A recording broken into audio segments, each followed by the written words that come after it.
distinguished members of Congress, our honored speakers, and also our members of Taiwan delegations, and many policy experts who are nice friends. Long time no see, actually got an opportunity to see today again. I'm really, really happy.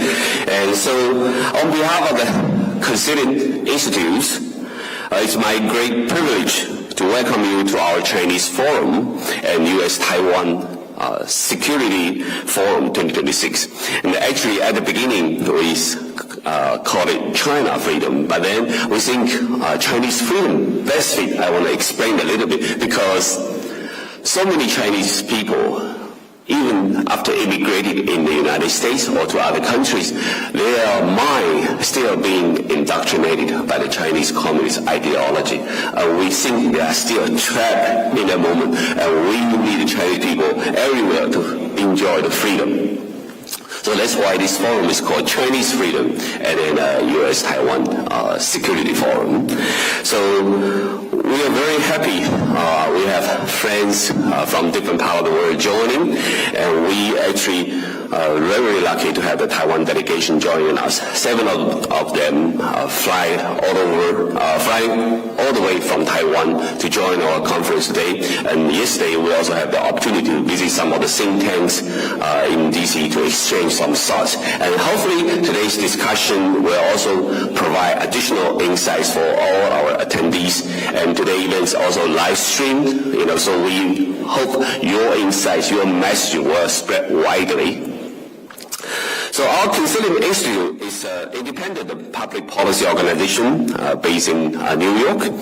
So we are dedicated to advancing freedom, human rights, democracy, resiliency, national security, and international cooperations.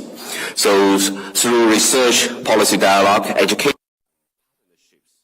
we seek to bring together leaders from the government, academia, industry, and civil societies to address the most consequential challenges confronting our society nowadays. So today's forums take place actually at a critical moment because cyber attacks, digital totalitarianisms, political warfare, transnational repressions, economic coercions, growing tension across the Taiwan Strait, all these are no longer isolated concerns. All these issues are intertwined together now. So we need to face these issues together.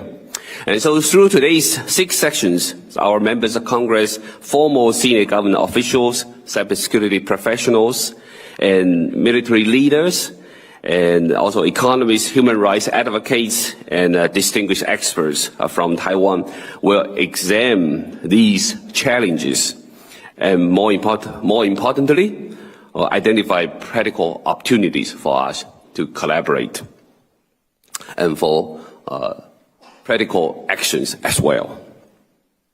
So I would like to thank our event partners, Hello Taiwan, as well Global Service Center for quitting the CCP, and also all our sponsors.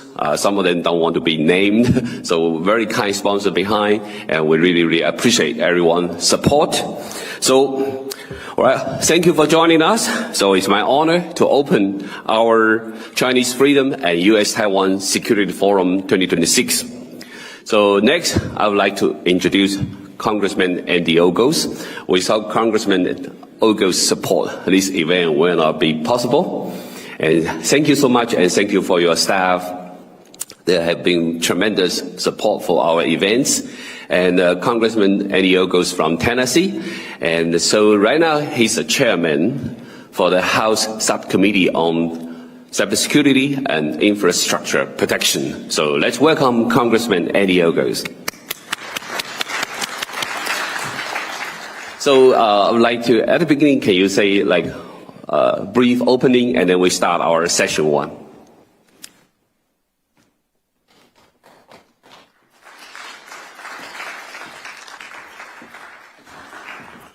Well, good morning. It's a great opportunity and honor to be here with you as we discuss this important time in really global history.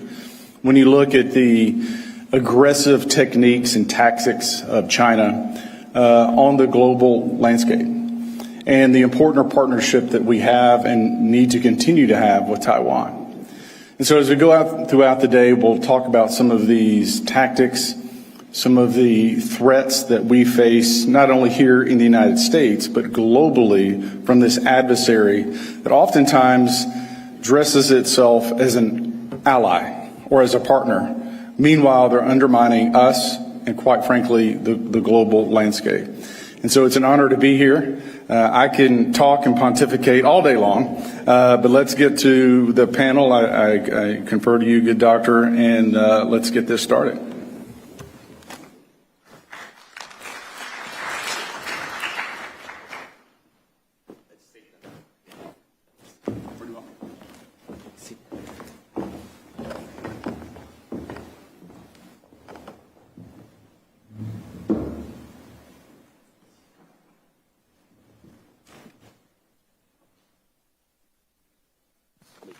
Check your microphone. All right. Good morning, everyone. So my name is Sean Lin, the Executive Director of the Consilium Institute, and I would like to open our first section. And of course, the first one is very critical, very important. And so we talk about, critical infrastructure protections, cybersecurity, all these important issues. We want to bring it as the first session when we are fully awake. So this first session, we are very fortunate to invite three distinguished speakers with us. First is Congressman Andy Ogles, and then we also have Hao-Wei Chen. So Hao-Wei Chen is a CSIO from Coupang company. Coupang company is actually a Fortune 500 companies, and so he's in charge of Taiwan and Japan right now as a CSIO. And also, he's also a board member for Taiwan Hacker Association, right? So, sounds very, very serious, hackers. And then the third distinguished guest is Professor Yu-Chieh Lee from Taiwan. So, he's connected right now. Professor Lee, can you hear us? Yes, I'm online. I can hear you. Great. So Professor Yu-Chieh Lee currently is a senior advisor for National Security Council from the President's office in Republic of China, Taiwan. And we're really glad that he can remotely connect with us to join this discussion. So our first section is titled as Enhancing Collaboration, U.S.-Taiwan Cybersecurity, Information Freedom, and Countering Digital Totalitarians. So at the beginning, I want to say cybersecurity is no longer only a technical issue handled by information technologies. And so usually in the past, when we talk about cybersecurity, we always think, that's IT guy's job, but no longer in such a status right now. And so it's now totally inseparable from the issues of national securities, economic securities, public safeties, democratic governments, and the protection of individual freedom. Even last week, we heard about President Trump's speech about China's hacking the voters' data in the United States. So there are so many issues involved with cybersecurity. So at the beginning, I'd like to ask Congressman Andy Ogles, so from your perspective as a chairman of the subcommittee of the cybersecurity and infrastructure protection, what do you observe as the most imminent vulnerabilities inside our cybersecurity domains? Well, I think when you look across there's different categories. So you have the public sector, so our government institutions. Then you have, and there's scale to that too. So you have local, you have state, and you have federal. Then obviously you have private corporations, and much of that is integrated now. So with everything going to the cloud, being with that connectivity. So for example, it's probably 2, maybe 3 months ago, the FBI had a breach in its system. It was a very periphery breach, but it was through the telecom, so it was upstream. So that connectivity to the cloud, to telecom, created a backdoor or a side door for our adversary, China, to try to get information. A lot, primarily what they got was benign. But if they did get numbers, they could cross-reference that with Chinese or Taiwanese dissidents across the United States and try to figure out where they're located.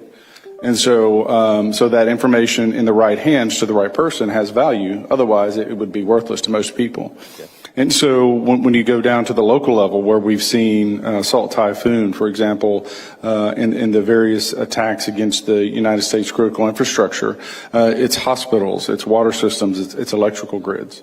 So part of my job on Homeland Security, and quite frankly, I really look through everything through that national security lens. So whether I'm also on financial services, which is banking, I look at that through the national security lens. So whether it's following terrorist money, because I'm on the National Security Subcommittee, whether it's looking at what's going on the global landscape with China, is, again, cyber for me, and everything about cyber and AI, which now, the subcommittee, when initially, envisioned, didn't necessarily include AI because AI didn't exist.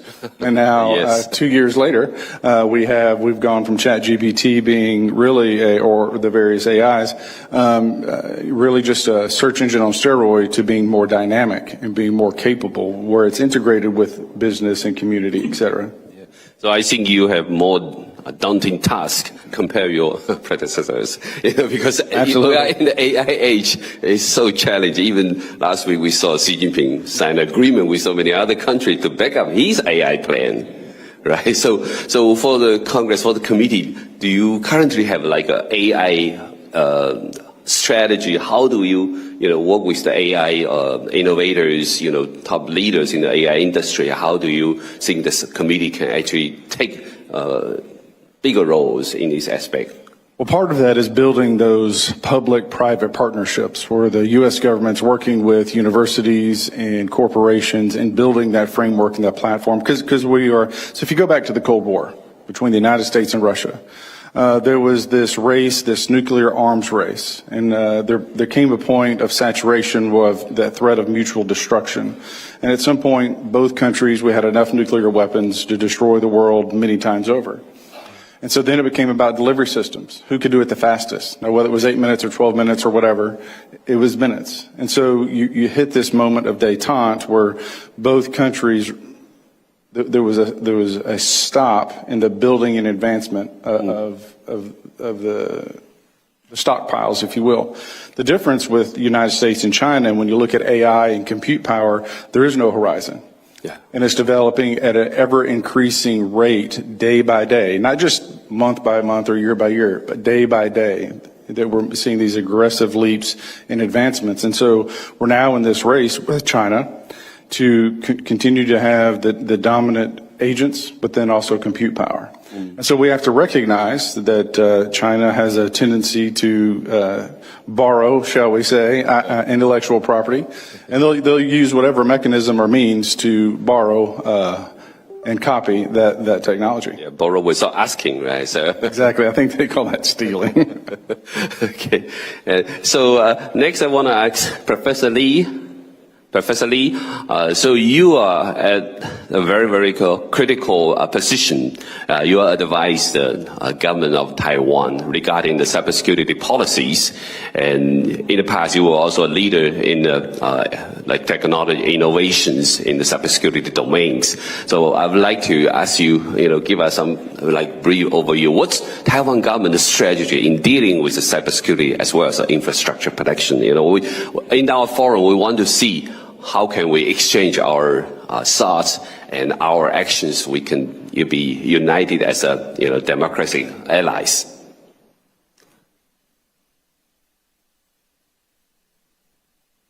It's kind of muted. Yeah. I just turned on my microphone. Thank you, moderator Dr. Lin.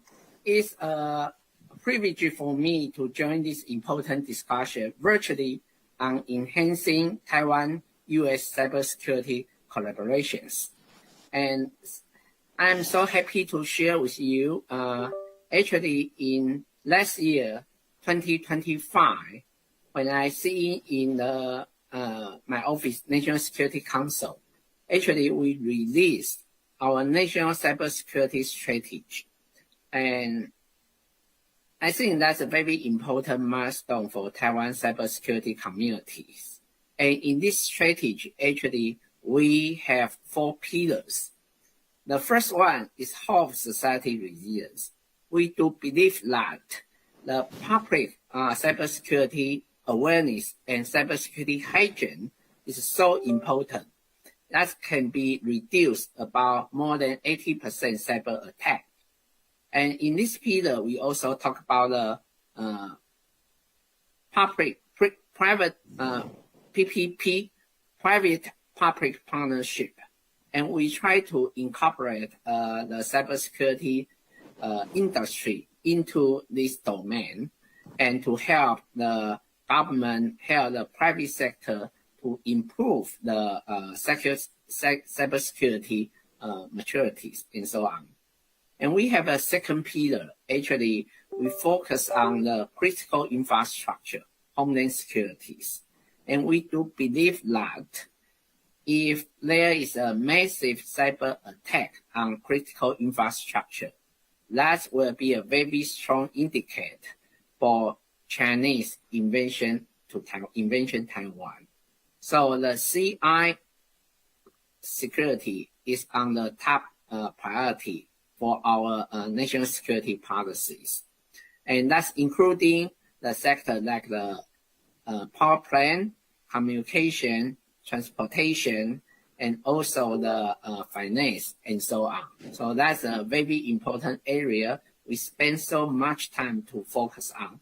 And also in this area, we have a strong collaborations with the U.S. government, and we do have a lot of support from the United States. I would like to take this opportunity to say thank you to the Congressman Andy Ogles. That's really important to Taiwan. Please keep support Taiwan in this area. And the third pillar is about the supply chain securities.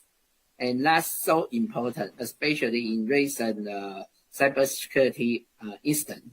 We really find out your hardware, software, even your service is achieve certain cybersecurity level, but the supplier, the vendor, probably will become the largest vulnerabilities. So we need to understand the entire supply chain have to be secure enough. Not only because the service or hardware, software security, but the supply security maturity is also important. To be honest, I learned this concept from the United States DOD at that time. They call the CMMC certificate. We try to introduce this concept into Taiwan. And I believe that it's really useful for our cybersecurity level. And the fourth one is about the emergency technology for cybersecurities. And we do believe that use artificial intelligence can help us solve a lot of cybersecurity problems that will enhance our cybersecurity industry. And also, we face the shortage of cybersecurity experts. I do believe that the AI tool can help. But at the same time, we also worry about the cybersecurity issue of AI itself. We do believe that when the whole society introduce a lot of AI application into the society, at the same time, we also create the vulnerabilities, the attack surface, if the adversary, they know how to attack the AI system. And since the last year, Anthropic actually released a report. It's saying that Chinese hackers actually use Anthropic agent to develop the cybersecurity attack program. And according to the report, the human only need to spend like 10% or 15% effort, they can complete the cybersecurity weapons, use their large language model. I think that's become a very scary tool. And recently in this April, and Anthropic also announced a project Glasswing, because they have a new model called the Mesos. And this model is so powerful, they can find out the so-called zero-day vulnerabilities and in a very short period of time. And some vulnerability can be found by human expert. That means if the hacker can have this kind of tool, they will find out lots of critical information systems vulnerabilities.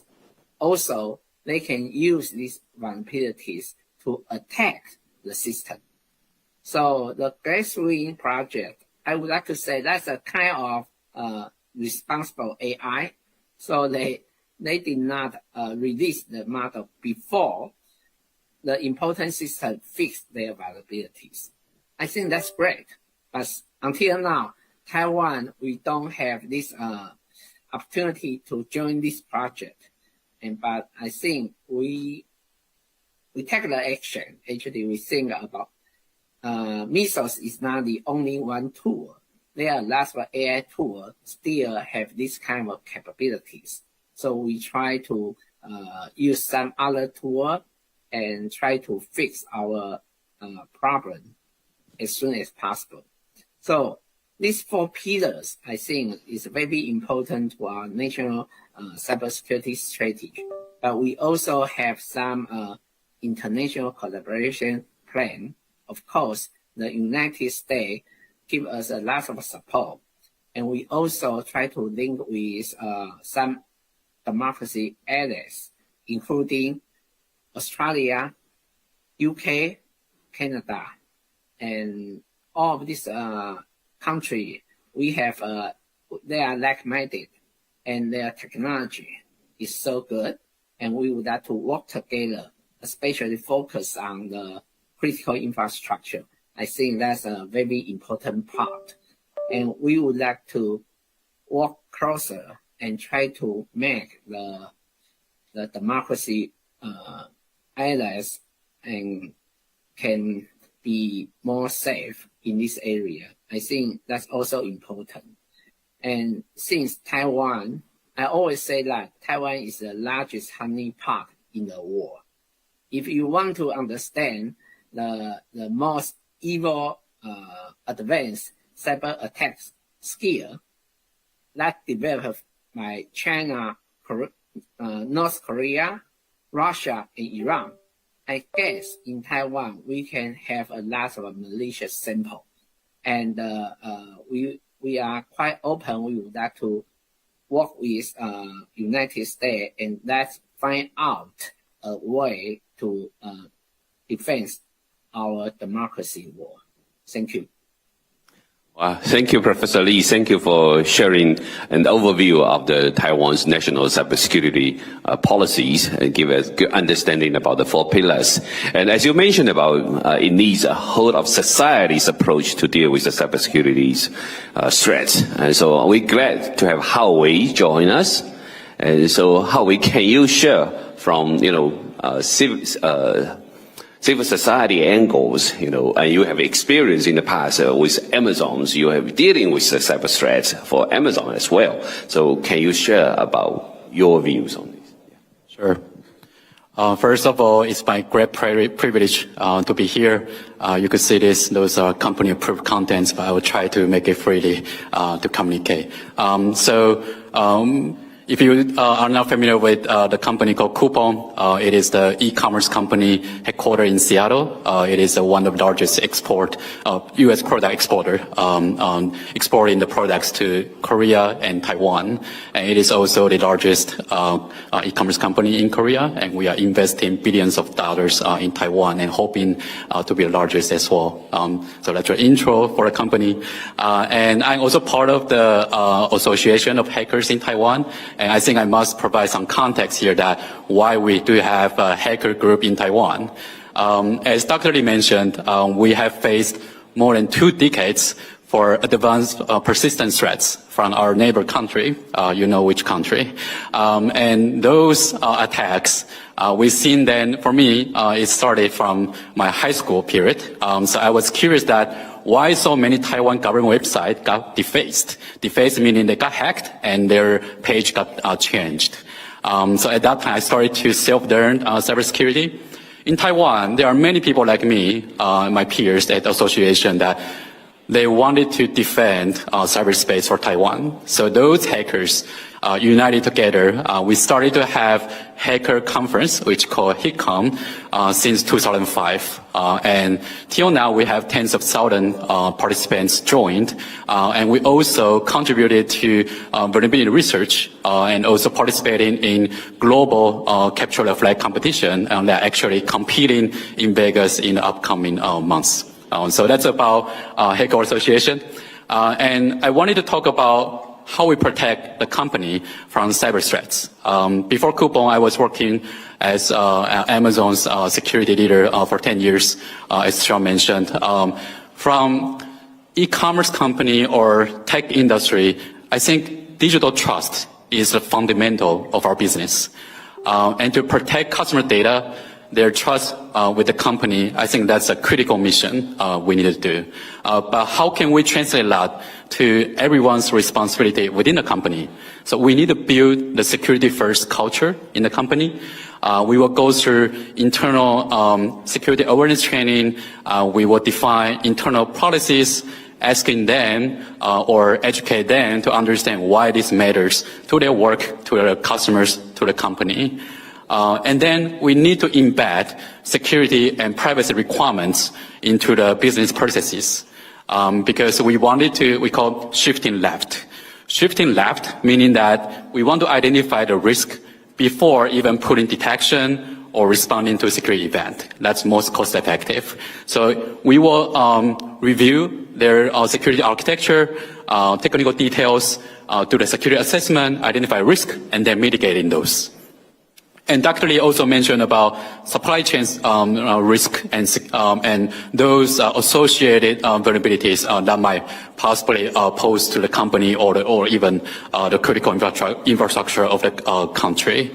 So for our company, what we are doing is we call VSA. It's a vendor security assessment. Basically, if we want to onboard new vendors, we need to go through those processes to understand your security maturity. If they are not hitting the bar, we will put a requirement ensuring that they follow our practices so they don't introduce their weakness to potential attackers.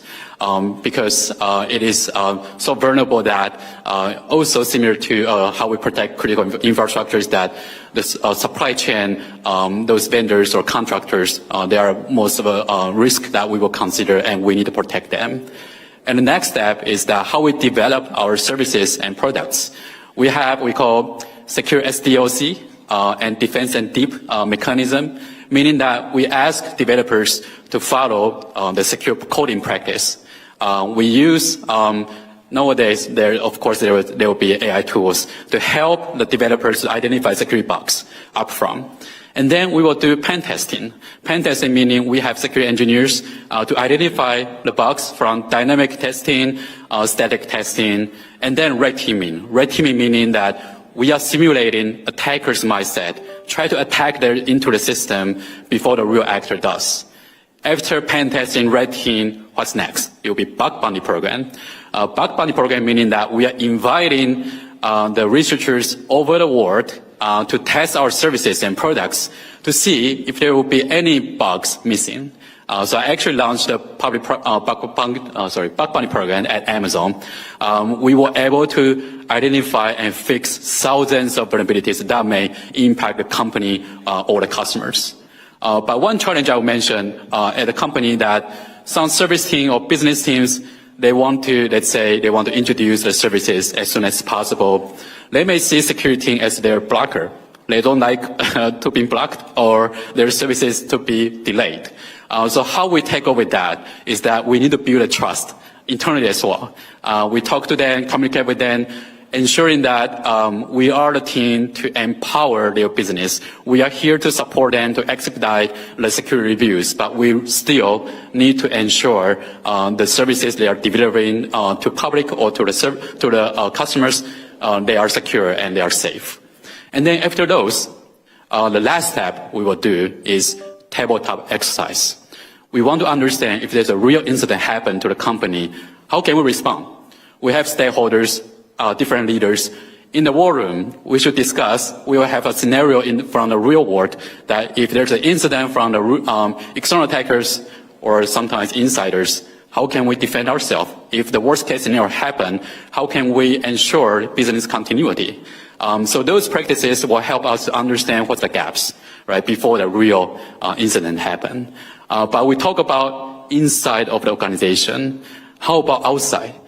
From Coupon's point of view, we are seeing us, so we should partner with external parties as Chairman and Dr. Lee also mentioned PPP.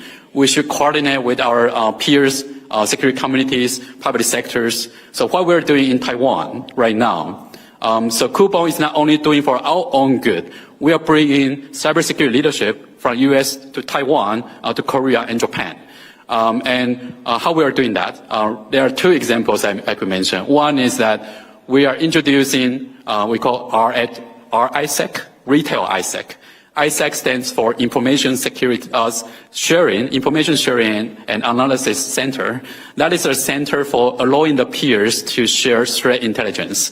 If there's one company of our peers that got compromised, they can share the malware samples, they can share the intelligence with other companies so they can put those indicators into the detection. So when the attacker try to target them, they will be able to defend from their side.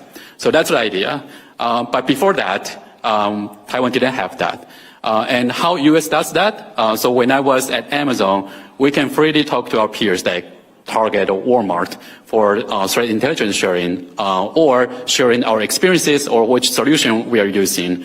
But in Taiwan, of course, from business point of view, they are competing with each other intensively. So it's hard to convince them that, hey, could we partner together, could we collaborate?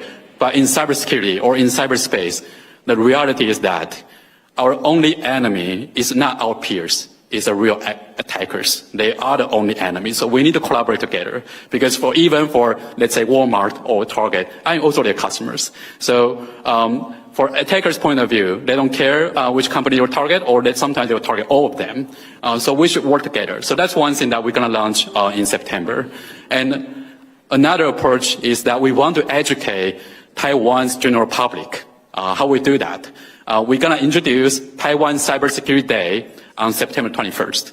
September 21st is a day that Taiwan had the most significant earthquake in the past. And we want to use this day to bring cybersecurity awareness to the general public, also to provide anti-scam, anti-fraud education, online safety, protecting their online accounts. Those educational materials that we will advocate on that day. And it's similar to approach in US. In US, we have, like CISA, they have the Cybersecurity Awareness Month in October. And this is a similar approach in Taiwan. So yeah, from Coupon's point of view, we not only wanted to be a practitioner, we want to be an advocate for a secure digital economy. Thank you. Wow. Thank you, Hao-Wei. You were sharing so many critical information as well. We were all surprised, I think, for most of the time you think Amazon, Target, and Walmart, they are competing each other. When you talk about cybersecurity, they will worry about that. You are stealing information from my big corporations, right? So if they can open up to collaboration on cybersecurity, it's actually a big step, forward. And so actually I want to ask Congressman Ogles, so actually through your communications with the industry here, right, as a committee chairman, you probably oversee many of their efforts. Do you see some similar efforts in the U.S. to bring in, these different big corporations together on the cybersecurity front? Yeah, absolutely. When you look at the framework for corporations being able to talk together or to one another, obviously there's some legal concerns and privacy concerns that they have, and so part of the where that public-private partnership comes in is where the U.S. government, whether it's changing laws or giving permissions so that companies can talk in real time, because best practices they're important. And so, Walmart can learn from Amazon, Amazon can learn from Walmart, and then across that retail or that marketplace. But because what's different about AI, so ever since the internet was created, we've had hackers, we've had people curious, not always malicious, but seeing what they could accomplish, right? The AI tool, so the doctor mentioned Anthropic, where you had an individual who was able to use AI as essentially that AI became a team that was working with the individual, where he was putting in 10, 15, maybe 20% of the effort.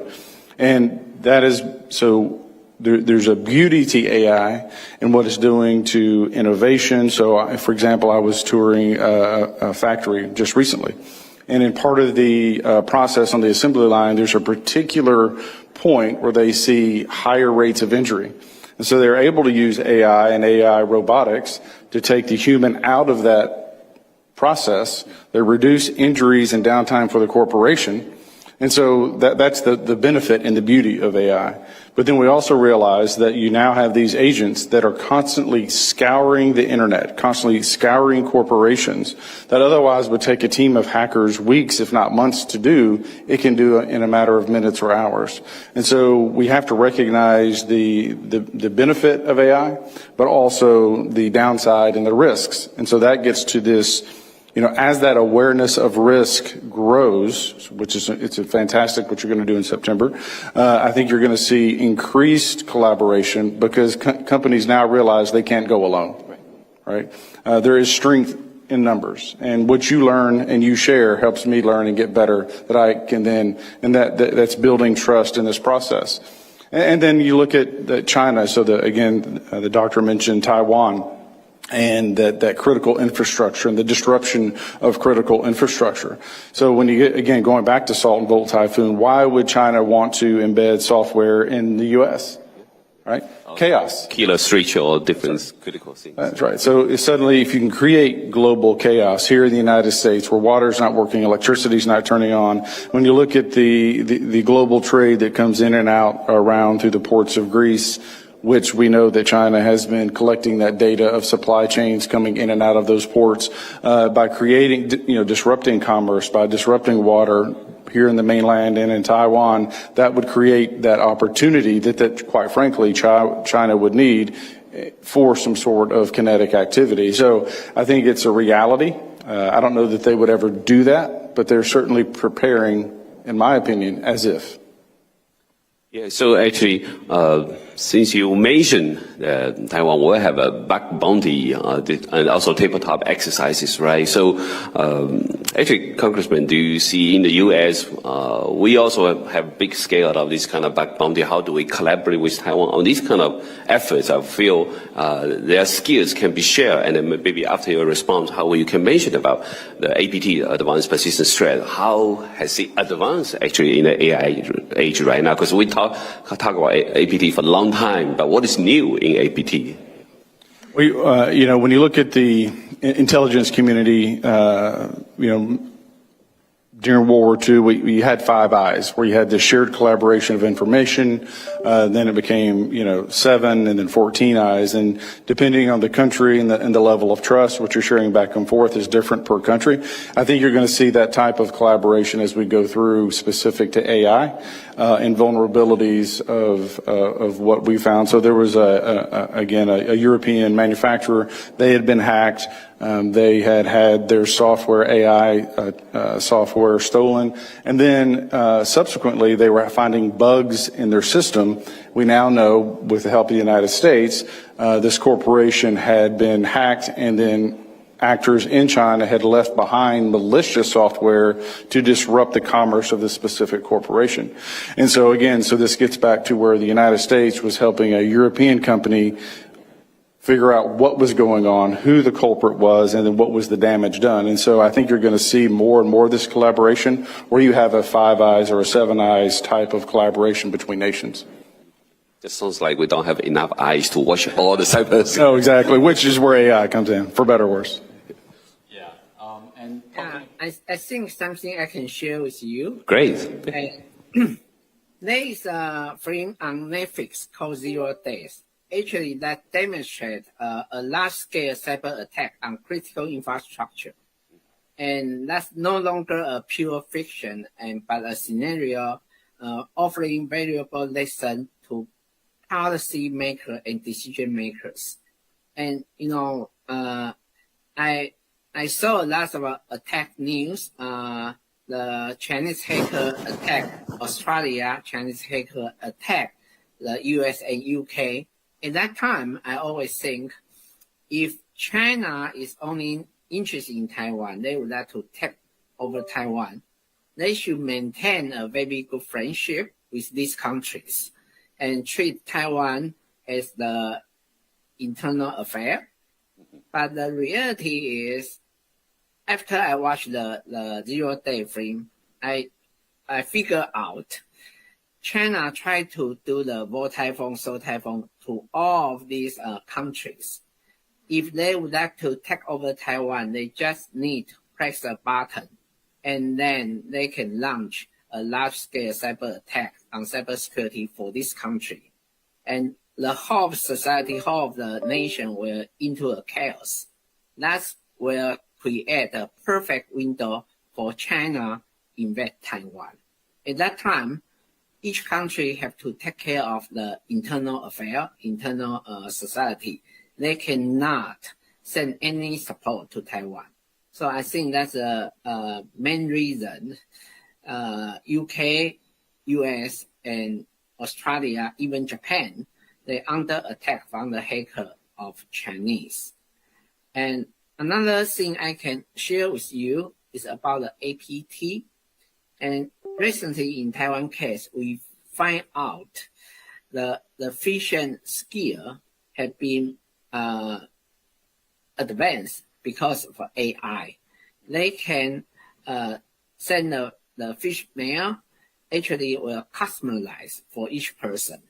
And not only that, they try to collect personal information with certain category.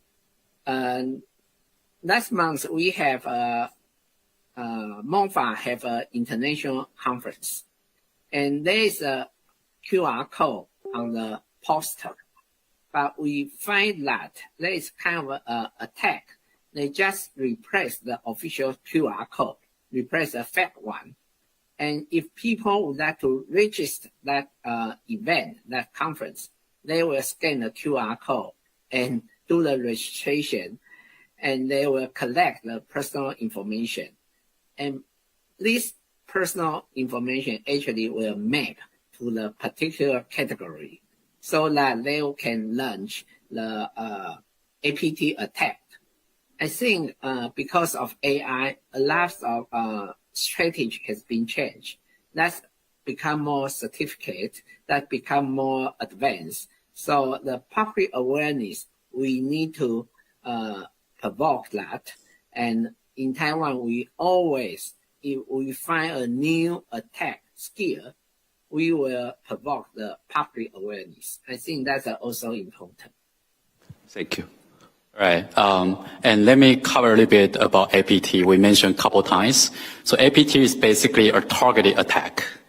It was defined by FireEye in 2013. They defined the first APT-1 actor as Chinese POA actors with the evidence they all collected.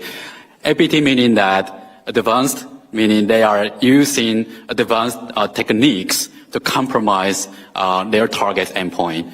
Persistent, meaning that they will stay stealthy in their computer for a long time. It could be months, it could be years.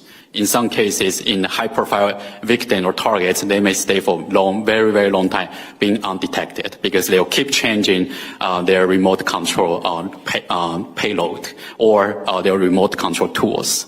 So what would change if AI can means that could empower APT attacks? Dr. Lee already mentioned, and right now, of course, everyone knows that AI is a game changer, but from cyber's perspective, what's changing? It's changing the scale, the speed, the economics of cyber attack. They now can perform attacks with very low cost, They can reverse engineer very complex, difficult payload, identify exploitation or weaponize a lot of new things that human could not make it.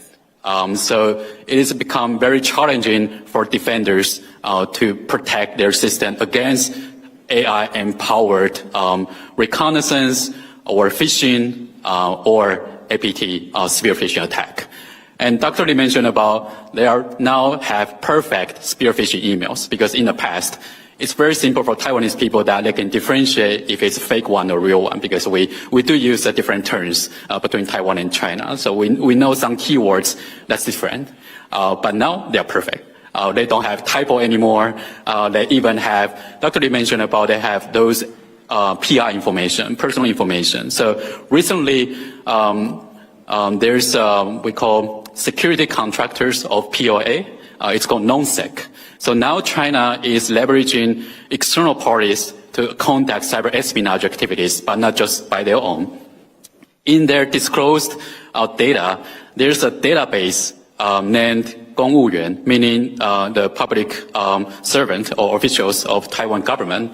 There are 500,000 records of them, meaning Chinese hackers, they already have every person who works for public sector in Taiwan. And I believe that applies to the US as well, because they attacked, They attacked the OPM several years ago, right? We already lost. It's very easy for them to say, hey, for this email belong to which person, and they could just map and to build very beautified, highly customized, and very high rate of success rate to double click and get compromised on your machine. So from AI perspective, unfortunately right now, it's more advanced on the offensive side. That said, black hat hackers who are doing something bad, they're using AI to identify or doing vulnerability research. At the same time, the reality is that white hat hackers who are doing something good, they're also using that. But the challenge is that to fix the vulnerability is very difficult. There's a website called zerodayclock.com, and they measure time to exploit, TTE. That's the time window between when the vulnerability got introduced and the time that vulnerability would be exploited, meaning that would be leveraged by actor to do something bad. Right? In 2018, defenders still have 2 years and 3 months. How about now? 10 hours. So we don't have time. It's so fast that they could identify bugs, and then they could exploit, weaponize it, and then they could just compromise a network. So it's very challenging for defenders. And let me kind of provide context about in the past, before AI, how researchers would do. Researcher will try to identify the patch. So everyone, you will see Windows update when you use your laptop, right? And sometimes from Mac OS as well. Those updates are trying to patch your computer to fix those vulnerabilities, so you won't get compromised by some exploits. Right? In the past, researchers will try to research those patch to see which part they changed, and they would just try to guess where is the vulnerability. Now they just use prompt to ask AI, find a bug for me. So that's why reduce from years to hours. So what we can do now, defenders are getting nervous. So one thing we need to do is that we need to scale ourselves. Of course, the demand of cybersecurity talents will increase. That's one, because we still need a human in the loop. But of course, we will need AI tool to help triage alerts, because there will be a lot. We also need AI to review code, because in a company or in many spaces that now people are leveraging AI tool for those non-engineer background people, they will be able to vibe code any application they want. But there might be security vulnerabilities in those applications. What we would need to do in a company, we need to review those, right? We have an AI review process to ensure after they vibe coded or the usage of AI is secure. That's one thing that we really need to pay attention to. And for AI tools for defenders, now there's limited solutions right now, but I think this space is still challenging, and Taiwan has a bunch of people who are experiencing hands-on, will try to defend the companies or the countries at the front line and in countering those highly sophisticated and frequent APT. I think one thing I will echo what Dr. Lin says, that we should collaborate in terms of U.S.-Taiwan collaboration, deepen our collaboration in AI security, also vulnerability research, because those Taiwan engineers, they definitely could contribute, and I hope that could be mutually beneficial, and that's something Taiwan can help for sure. Thank you. So definitely you've already mentioned about workforce issues. I want to jump in for three panelists to talk about workforce later. But one very interesting question after you mentioned about the advancement of APT, I was just wondering, in this AI age, in the future, will AI not just help, like quickly detect where the vulnerabilities, but actually can automatically create patches? You can triage, right? You mentioned triage, different scale or severity of the threat. So some of the threat, the AI can handle by themselves, and then, easier for leaving the bigger tasks for human powers. Well, that would be the perfect world we want to live in. However, in reality is that when we do patching, for example, in your laptop, if you have open windows, like you have Word, you have PowerPoint open, you cannot patch it right away, right? So similar to business, they have services operating 24/7. They could not disrupt, they could not impact customers. So if there's an urgent patch we need to do, then we may need to take down the service, but sometimes we don't have pressure time on that. So automatic patching, that's very ideal, but in reality that we may need to do more work to, one is to categorize the services, the assets, which assets that with priority we need to patch first, and we can have backup system. So when we do the patching, we can have automation help us, and others that we can leverage AI to automatically remediate, fix everything. That would be very ideal, but hopefully that will become one day that we have that solutions. Okay, thank you. The real challenge is always more difficult. So, Professor Lee, so I want you to touch upon the issue about workforce shortage in Taiwan, and also at the same time, can you also mention about the scale, about the attacks that Taiwan been facing every day? We always say in Taiwan is the forefront, the battlefront for cybersecurity defense. And so can you give us some sense of what kind of attack you're facing every day, and then what's the workforce shortage related? Oh, you are muted. There is a number showing that in last year, the CI in Taiwan faced cyber attack every day is 2.6 million. Of course, we count every trial as an attack, and the success rate is quite very, very low. But this number is showing that the hackers' intention, they try to attack Taiwan CI very, intensively. So 2.6 million is the number, but I think this number just showing that we need to do a lot of things to protect our system. And in order to do that, under the success assistance from the United States, we try to build up the team. We have a National Institute of Cybersecurity. They try to build a team called the OT exercise. They majorly focus on operation technology security. That's for the power plant, for the water, for the transportation.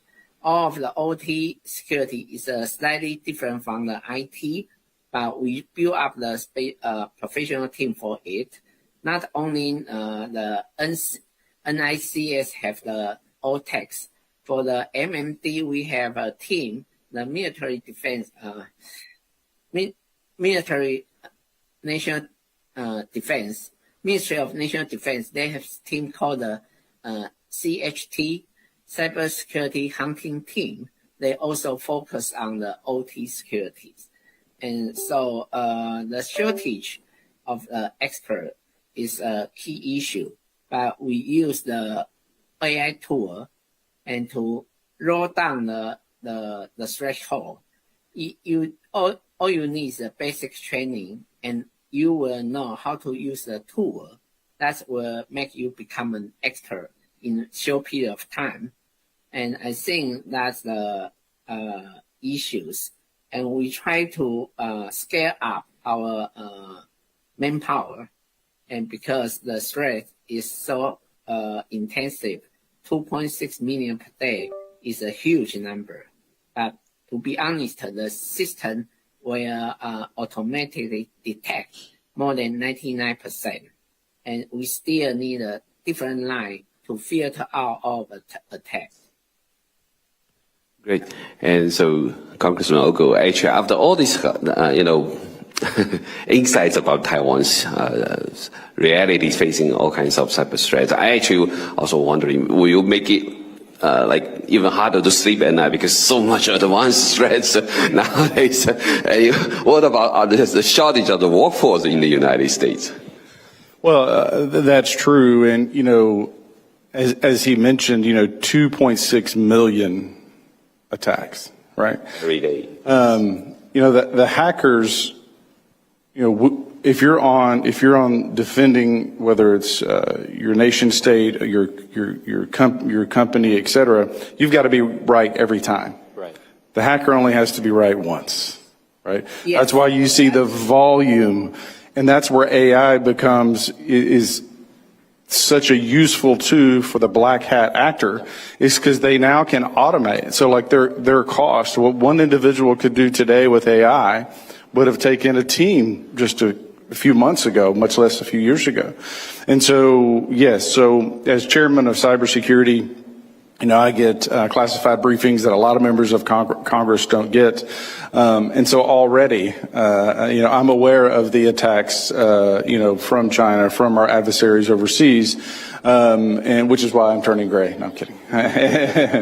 But I think there's a reality. So as you look at these best practices across the corporate landscape and then the private public partnerships, but also amongst governments, that different nations bring to the table different skill sets.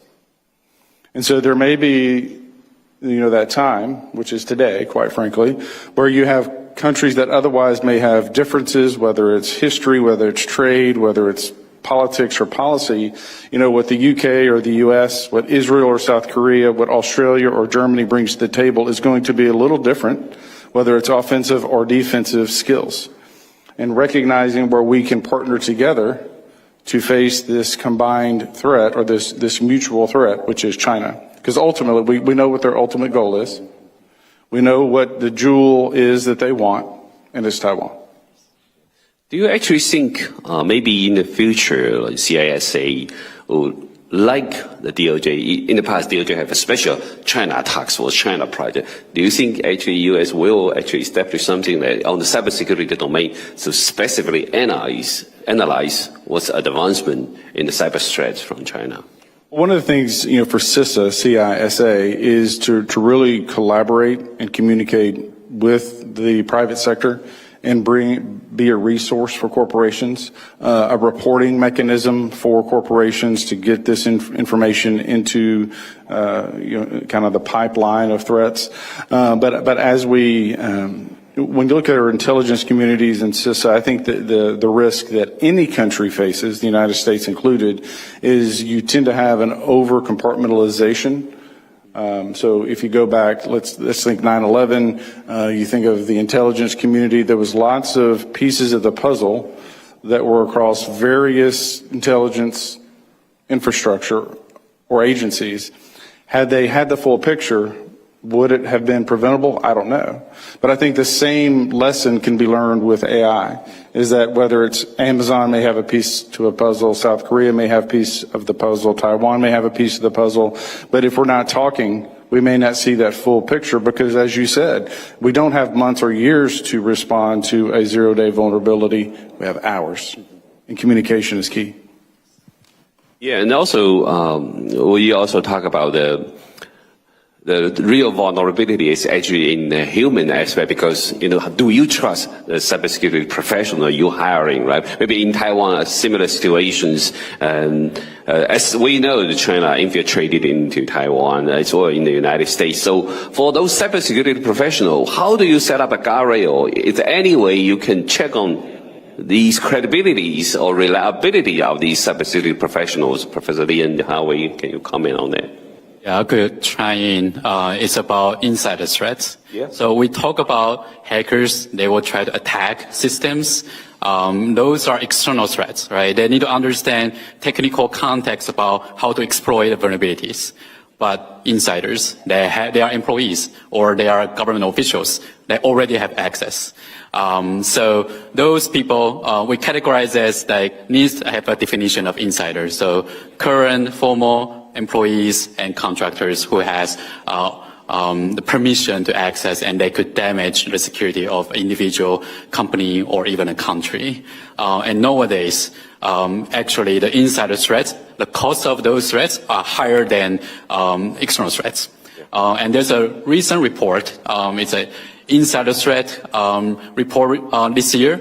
It mentioned about every company they surveyed, they are spending about $2 million per year, which is 20% increase from 2022. And then because of the increase insider events, those companies, about 67% of those mid to large size company, they are building the insider threat protection team to handle those events, and which allow them to reduce 7 insider events per year and $8 million of loss, which got covered. But in Taiwan, what we are facing, Taiwan are facing challenges not only from cyber espionage combined with insider, but also human-based espionage. But there are real examples that Dr. Lee will be very familiar with. So for POA or MSS, Ministry of State Security of China, they are targeting Taiwan's military personnel who face the financial challenges. And then they will offer loans. And in the end, they will ask for military secrets in exchange, basically asking them to become the spy for China. In 2024, there are 64 military personnel got persecuted. 5 years before that, it was 6. So the growing, it's grow from 6 to 64. You could see the risk is getting higher. And how about not only public sectors or military sector, but also critical infrastructure? If we consider TSMC as a CI, there's a news yesterday came out, which is there was a former TSMC manager that got recruited by China and asked that former manager to provide 21 documents that contain Taiwan's semiconductor secrets. TSMC security was able to detect that, stop that, and that person was sentenced for 7 years. So you could see they are targeting those, and from insider side, it is hard to prevent or detect, but of course, there will be the way that such as we need to monitor data transfers, data flows, network activities, and we will need to implement anomaly detections, sometimes we call DLP, data loss prevention, to control the outbound connections. In US, it's more advanced. So 2012, there's an insider threat policy got introduced with the executive order. There will be a task force that guiding the critical infrastructure operators to build up the capabilities for prevention, detection, and response against insider threat. And I also want to echo Chairman about CISA. CISA is actually helping private sectors a lot. They are providing vulnerability information, providing guideline framework, allowing us to build up mature security team, and allowing us to bridge with other companies to collaborate. So I wanted to recognize that part as well. And Professor Lee, do you have some comments to add on that? Yeah. Yeah. When I finish the National Cybersecurity Strategy, we have 4 pillars. But after discuss with the Hao-Wei, I think we need another pillar for insider threat. But After that, I review my strategy again. In fact, we have a component we call, we need to introduce zero trust architecture inside the system. Zero trust means we need to multiple factor authentication for identify the person. But we also need a signal for the device. Other than that, we still need to watch the behavior. Like Hao-Wei mentioned, that anomaly detection. We need to observe the activities so that we can prevent the insider threat. But anyway, the human always is the biggest vulnerability for the cybersecurity system. And I think very important is about the education, and also we need to build up the culture. In Taiwan, I really hope all the Taiwanese people have the same mind, try to protect our country, try to protect the human right, try to protect democracy value, and so on. I think that might be the only way to reunion all Taiwanese work together so that the insider threat will decrease. For the private sector, you need to build up the company culture, enterprise culture, so that the people would like to work for the company, work for the enterprise. And I think that's beyond the technology part. We still need some education, build up the working culture. I think that's also important. Yeah, thank you, Professor Lee. I think your message actually is good for every countries who are seriously dealing with cyber threats. So your message is actually very, very full for global audience. And also, Chairman Ogles, I'm also wondering from your perspective. Of course, the trust between the democracy ally is fundamental before further collaborations on the cybersecurity aspect, right? So from your perspective, what would you expect the Taiwanese government, any further improvements on this aspect? And also, as Professor Lee also mentioned about like CMMC certificate, supply chain vulnerabilities, how do they improve so the U.S. can collaborate more with Taiwan? Yeah, I mean, I think I want to echo one point. As you get into, education, and you're educating your country, your citizens about, internet, cyber hygiene, device hygiene. You're educating on the threats and the vulnerabilities to citizens, but also to corporations.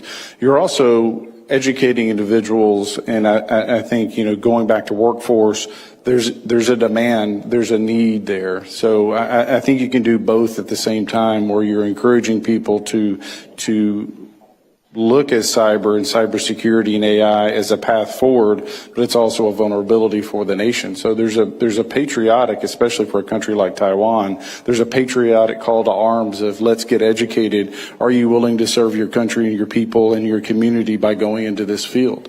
As far as building trust, I mean, obviously we have a great relationship with Taiwan. I think part of that is information sharing, and part of it is just an awareness. So as you look at the global landscape, when you look at the threats facing the United States and our allies, our military apparatus, our intelligence communities, our government, the bureaucracy, it's busy, right? And so you have to, again, educate and raise awareness that this has to be a priority as we look at those zero-day vulnerabilities, as you're trying to anticipate when that moment in time comes, because once it gets here, it's too late. You have to have built the trust. You have to have built the communication pipelines. And arguably, that 0 day, that moment when that attack is coming, that has global consequences, I don't know if that first moment is going to occur in the Middle East, or if it's going to occur in the Pacific, or if it's going to occur here on the homeland, but somebody's going to see it first.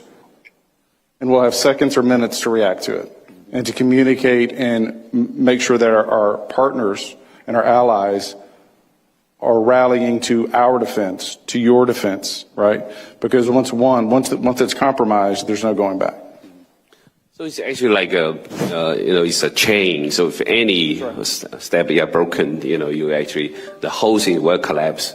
So especially when you talk about, the collaboration between 5i, 7i, all these. So if any country actually have particular vulnerability or maybe, have suffering more from China's cyber attacks, then the whole situation is actually devastating. So we're wondering if you have any message as well, to other 5i countries or 7i. So how do they, improve? How do they learn from Taiwan's experience?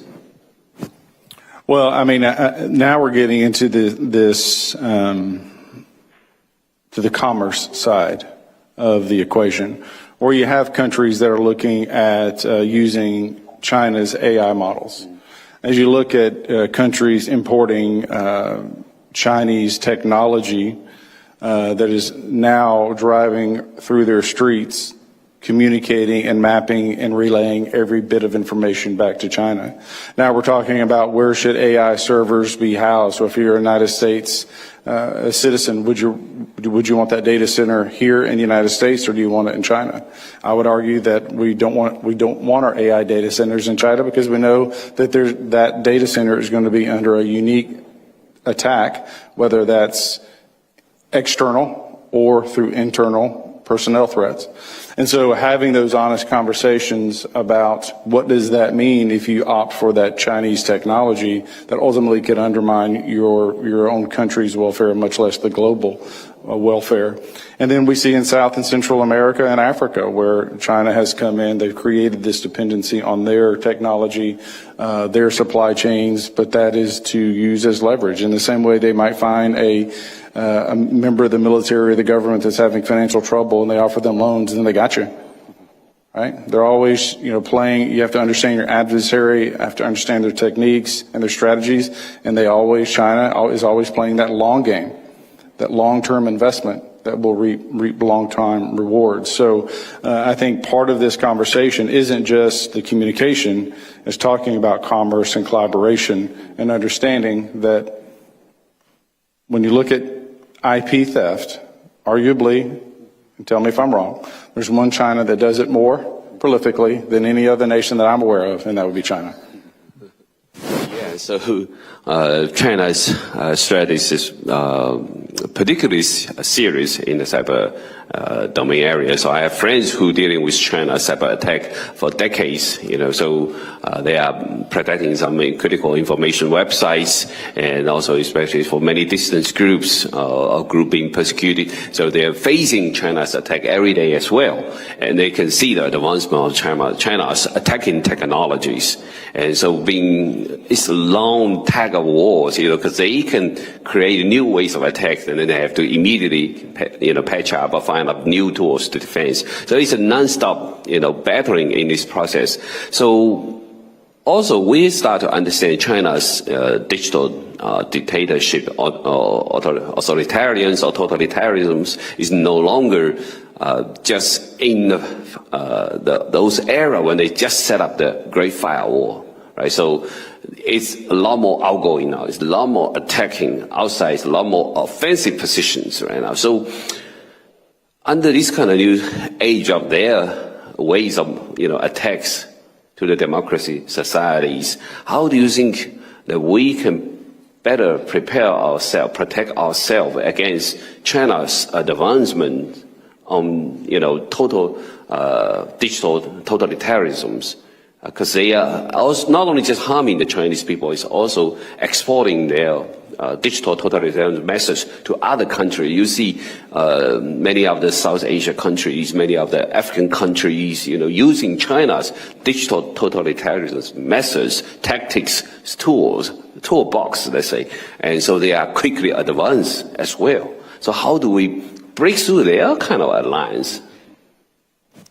Well, again, it gets back to education and understanding that, if again, technology is wonderful. When you look at medicine, when you look at conveniences, when you look at transportation, there's a whole list of wonderful things that have and can be accomplished through technology. But if you're sacrificing your personal privacy, if you're increasing the surveillance state, you have to have an honest understanding that what you're sacrificing in the process. So when you look at China, when you look at the social score, when you look at the digital currency, it might sound great at first, but there's something to be said about saying no to a digital currency because it's about control. And understanding every time you cede to technology and digital totalitarianism, you have to recognize that you're giving up freedom. And freedom lost is hardly ever given back. Yeah, it's so easy for them to connect with the social credit systems and other That's right. Yeah, so for many of the countries worldwide, they have no other ways to like quickly advance in like AIs. They are not like the US has so many powerful companies, powerful technology. So that's why last week we actually see Xi Jinping will manage to bring so many other countries to join his like AI cohort. So these kind of strategy, how do you think the U.S. government should counter, or even from Taiwan's perspective, how do you break through? People always say Taiwan is an AI manufacturing hub, but how do you defend Taiwan if China pull many countries together as an AI cohort? They're using their own technology, using their own algorithms. How do you deal with these new threats? Well, I will take this question as not part of my company. I think there's a smart strategy by China. So one is that they are open sourcing their models, and they are allowing others to provide feedback, try to fix bug, so that they could compete with commercial models. And also we could see many talents, even in the States. Those AI companies, most of their scientists, they are from China. Then they may be well connected with their home country or with their or education system or their previous companies. So those would be the risk. And what Taiwan could do is, I think, would be working closely with our like-minded allies. And of course, Dr. Lee could mention more about the countries putting more investment into the AI education. We do have academic and also government-powered education resources to have more AI engineers. And along with Taiwan's hardware manufacturing capabilities in advanced chips, hopefully that we will be able to have we call more like secure supply chain, working with our like-minded countries like U.S. To strengthen our capabilities against the other part of the parties who may leverage AI against us. And I would say that the stronger the collaboration among free countries, again, we're stronger together when you're combating a common enemy or a common threat. And so just as you might have an adversary, whether it's on the battlefield or in the cyberspace, building a team coordination across countries and continents, we have to recognize that threat and do the same thing. And so the stronger that the more we're communicating and the more we're working together, again, the stronger we are. Because again, whether it's Israel or France or Germany or Australia or the United States or the UK, we all have different strengths that we're bringing to the conversation because we're facing different threats. So the threat that a South Korea faces is going to be somewhat different than the threat that Israel faces, or what the UK is facing versus what Australia is facing, right? Because even though they have shared histories, they have different geographies, they have different infrastructure, they have different governments. And then to your point about educating and creating that workforce, those AI engineers, because there's going to be a human element in this landscape for a very long time. Quite frankly, I think we always want the human element working in concert with AI, because it's a check and a balance, right? It's a safety mechanism. Yeah. Professor Lee? Yes. I just discussed with my colleague about the open model and closed model. And the United States AI companies spend so much money to train the model, like the GPT 5.6, like the Gemini and the Anthropic. They spend so much money to train the foundation model. But in China, they use a distillation. They use a distillation hacking to steal the AI model from the United States and make it open. And we don't know, is there any backdoor actually embedded into this open model? So that's become a very big challenge to the whole of societies. So I think this problem for a while, maybe we should develop a so-called AI guardrail. Even people use the open model produced from China. And with our AI guardrail, they can filter out the malicious outcome and also can protect the entire system. I think that might be technically we can solve this problem. But one thing I would like to point out, China, they always make things become very cheap. And then if you don't have any awareness of the potential risks in behind, then the entire country will under the control of China. There is two examples. The one is Huawei. They provide the communication infrastructure for the developing country. It's almost free. And even United States, you have to contact some other country, but their infra actually is provided by Huawei. That's one thing. Another example is the CCTV. In China, they make CCTV very cheap. And they also, right now, they use the AI. They can collect all of the individual activities. And they make it very cheap. And different countries purchase the CCTV from China so that China can collect entire world's activities. And we recently find that even Taiwan's government banned the ICT production from China. But some company, they will rebrand the CCTV, even with spend much more money to purchase Taiwanese brand, but the inside still made in China. At beginning, I think that's the really embarrassing situation in Taiwan. But in fact, the US company, even the Israel company, they also have the same problems. And there's an example is TVT is a Chinese company.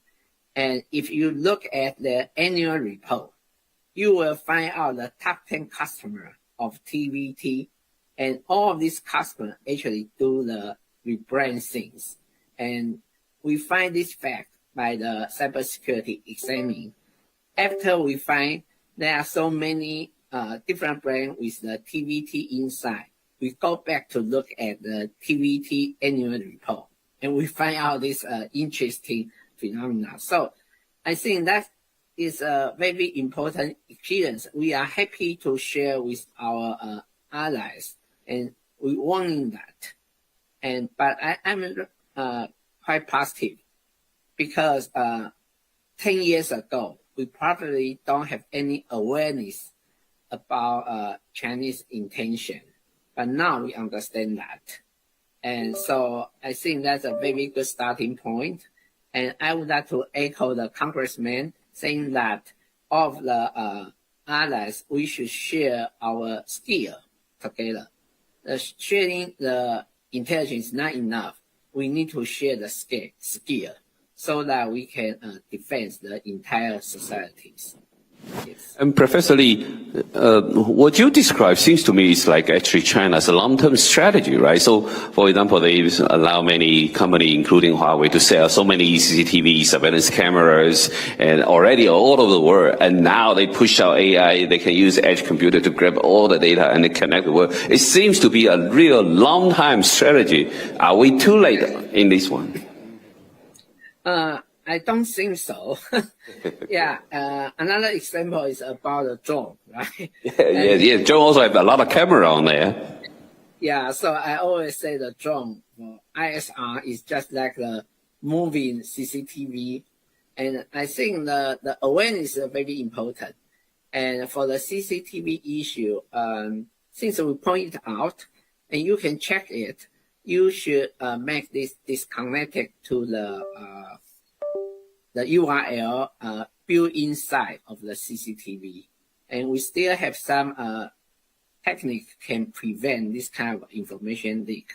But you point out China, they play a very big game since so many years ago. And at the beginning, people enjoy the benefit from China. But now, if you look back, they have a huge national strategy to take over the entire world. So I really appreciate the awareness actually since Trump 1.0, he provoked the clean network. I think that's the first step.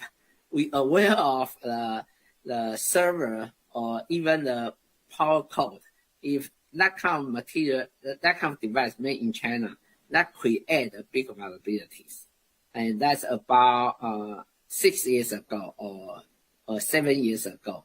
And I think that's take long time to fix all of the vulnerability, but at least we aware of it. I will say when you look at global dominance, whether it's healthcare, whether it's military, whether it's commerce, the new battlefield is cyber. Everything is interconnected, and every single day, more appliances, more modern conveniences, more hardware, everything is moving or is touching or being touched by the cloud.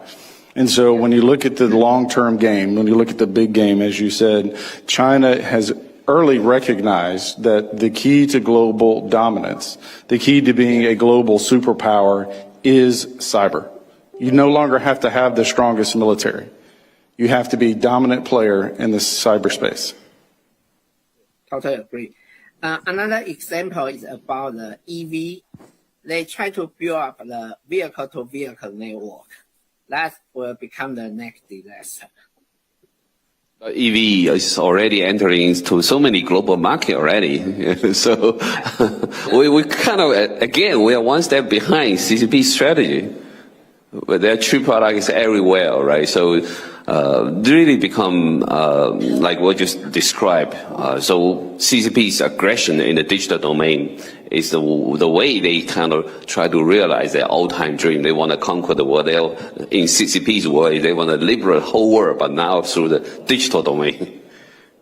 Yeah, so under this kind of new transformation of the Chinese Communist Party's strategy, do you think that, U.S. as a leader should have a different way to look at the situation right now? Well, I can't speak for everyone in the United States government, but clearly we recognize the threat and who the threat actors are.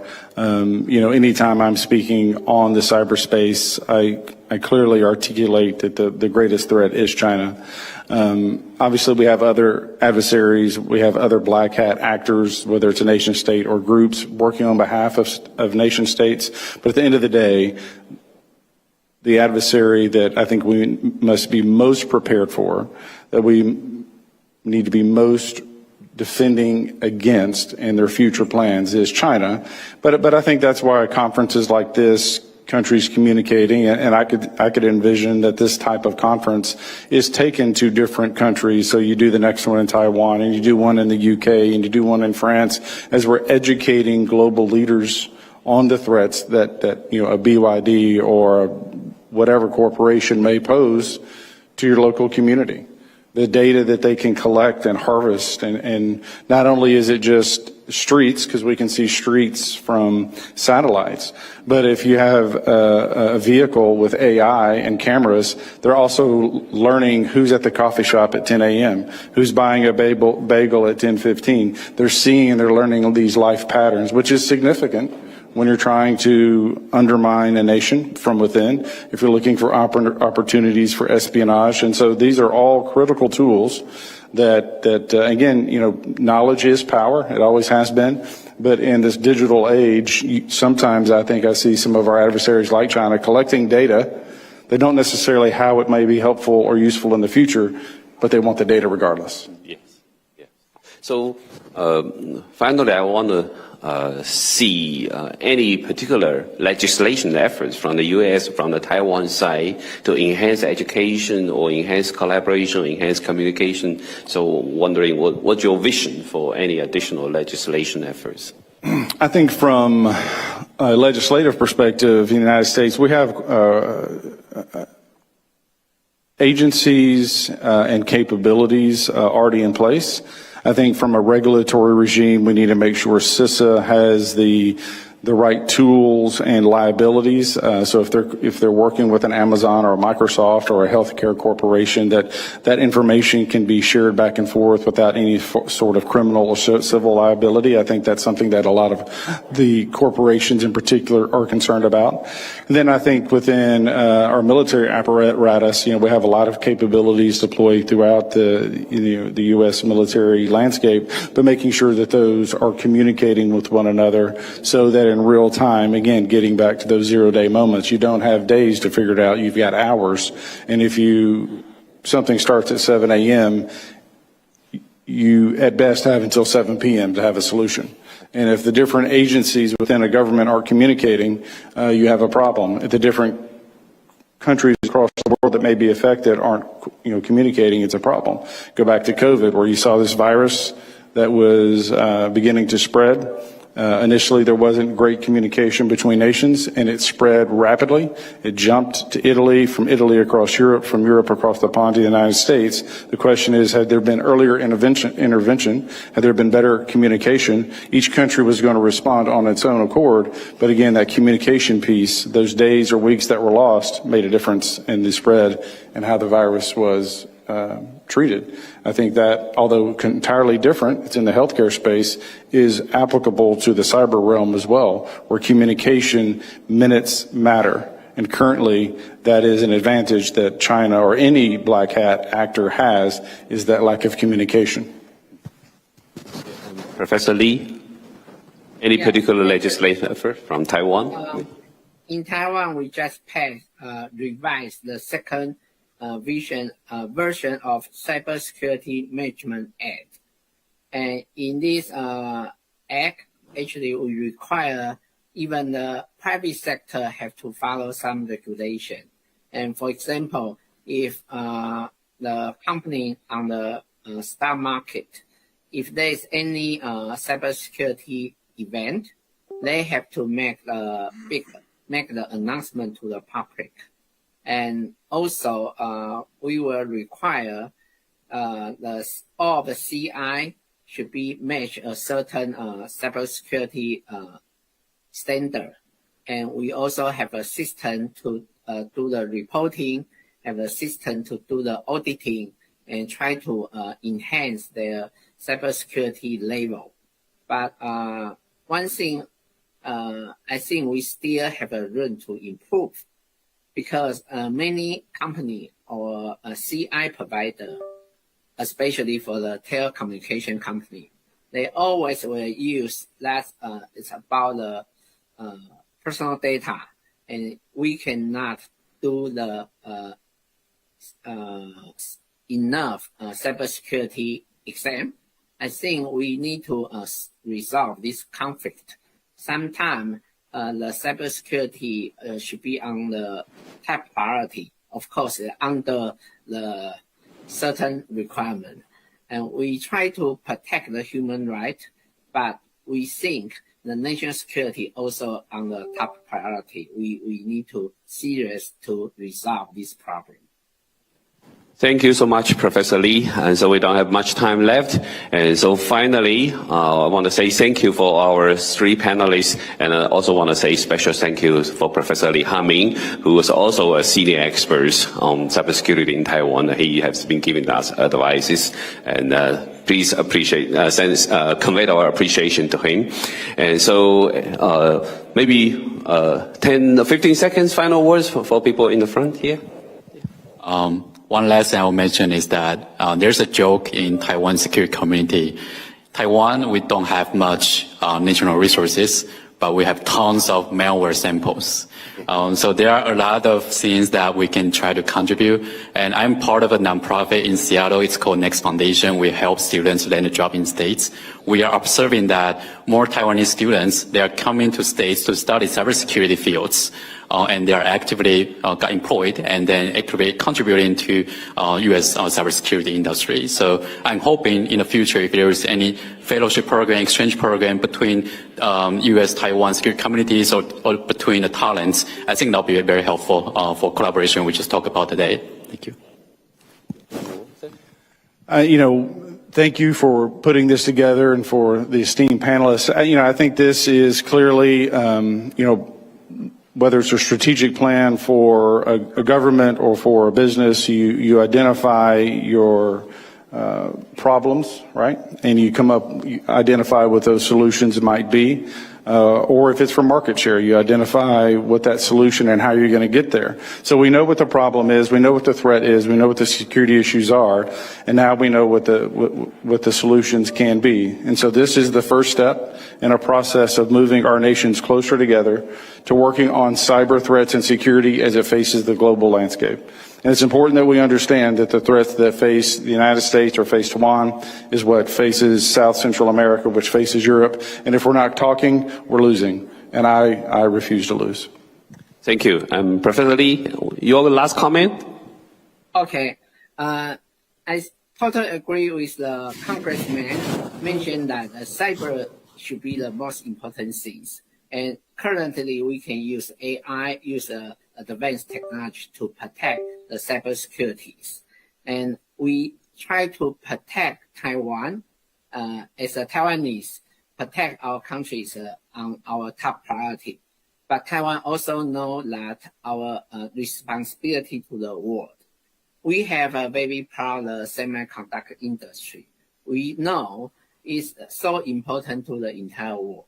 But not only that, we still, on the democracy side, we try to protect the whole humans' core values. So I would like to work, I think Taiwan would like to work with the allies. And if you want to work in cybersecurity area, I believe that the trust is the most important thing. And with a lot of collaborations, we can build up the trust layer by layer, from the sharing the data, sharing the intelligence, and then we need to share the skill. And we should discuss more how to protect, build up the, we can say the cyber dome together, so that we can prevent the attack from the Russia, North Korea, and Iran and China. And I like today's title called Chinese Freedom and the Taiwan U.S. Security Forum 2026. At the beginning, Dr. Lin, you mentioned that we hope all of Chinese people can enjoy the freedom. I think when they enjoy the freedom, when all of Chinese people enjoy the freedom, all of the issue will become very minor. And I believe that we work together, sooner or later, this day will come. Thank you so much, Professor Lee. You summarize our vision. Thank you very much. Right, let's give a round of applause for our panelists. Thank you so much. Thank you so much. Thank you, thank you. So I think today's activity, you will have very successful forum, and I will have a very good night. Thank you. Thank you. Wow, thank you for that insightful discussion. Thank you. Now our attention shifts from protecting digital infrastructure to understanding how influence is exercised through information, media, and public opinion.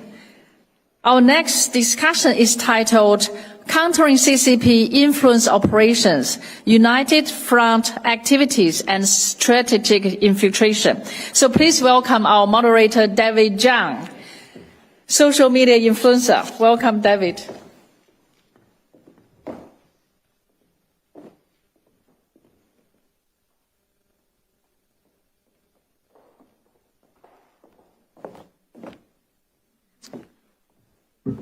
Good morning, everyone. The panelists, you guys want to come up too? We have Dr. Bradley Thayer, we have Nick Epidemiadis, and we have Cheryl, and also Dr. Liu. If you guys want to make your way up here.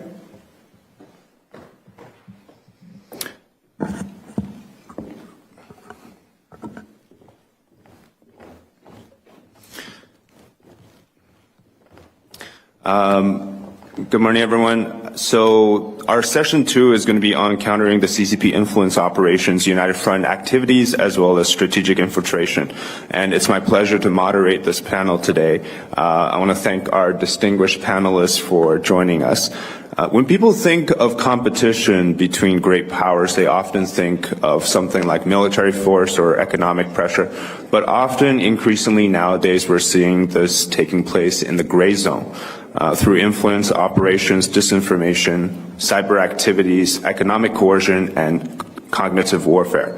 And for me, as a China commentator, one trend I've noticed that's growing is the sophisticated attacks and waves of attacks that the CCP has been able to put onto our young people through messaging, particularly content on social media that's tailored to Gen Z, Gen Alpha, Millennial. And these are the things that I'm looking forward to getting some answers from our panelists as well. The challenge for democracies is unique. We engage with openness, free exchange of ideas, and access to information. And these are our strength, but they can also be exploited. The question is how democracies can recognize and counter-influence operations while preserving those same freedoms. And Taiwan has been on the front line of this challenge for decades and has developed valuable resources and responses through government, civil society, independent media, as well as technology to counter that. The experience offered by Taiwan there are going to be important lessons for us here in the United States and other democracies. Today we'll be focusing not only on understanding the problem, but also on practical solutions. What countermeasures work? What can we learn from Taiwan? And as AI, we've just discussed in the first panel, continues to reshape the environment, what can we do or what can we look for within the next 5 years? With that, let me just quickly introduce our panelists. We have Dr. Yu-Hsi Liu, who is sitting second to the right. She is associate professor at Shinsen University in Taiwan, executive director of the Taiwan Liberty Society, and member of the Whole of Society Defense Resilience Committee in the Presidential Office of Taiwan. Her research focuses on China's political warfare, cognitive warfare, cross-strait relations, with particular emphasis on how democracies can respond to authoritarian influence operations. And we also have Cheryl Yu from Jamestown Foundation. She is a fellow in China Studies, and she's the second to the left. Her research specializes in the Chinese Communist Party's United Front system, overseas influence operations, covert activities in democratic societies. One of her most recent report is actually one of my favorite think tank reports ever. So very honored to have her join us. And then to the very right, we have Dr. Bradley Thayer, leading scholar of international security and strategic studies and a founding member of the Committee on the Present Danger China. His research focuses on grand strategy, deterrence, military affairs, and strategic challenge posed by the CCP. And he's written extensively. We've done some interviews together as well. He's also the author of Embracing Communist China, America's Greatest Strategic Failure. And on the left here is Professor Nicholas Efthymiadis, one of America's foremost experts on Chinese intelligence and espionage. He is a professor in Penn State's Homeland Security Program and served for 34 years across the CIA, Defense Intelligence Agency, Department of State, and the Office of the Director of National Intelligence. He is the author of the seminal book, Chinese Intelligence Operations, which is widely regarded as the foundational work on China's intelligence services and espionage methodology. So we'll begin today with each of the panelists giving their presentation. How about we start with ladies first? Dr. Lucy, do you want to go ahead and start? If you need the slide, just tell them next slide. Okay, so slides, please.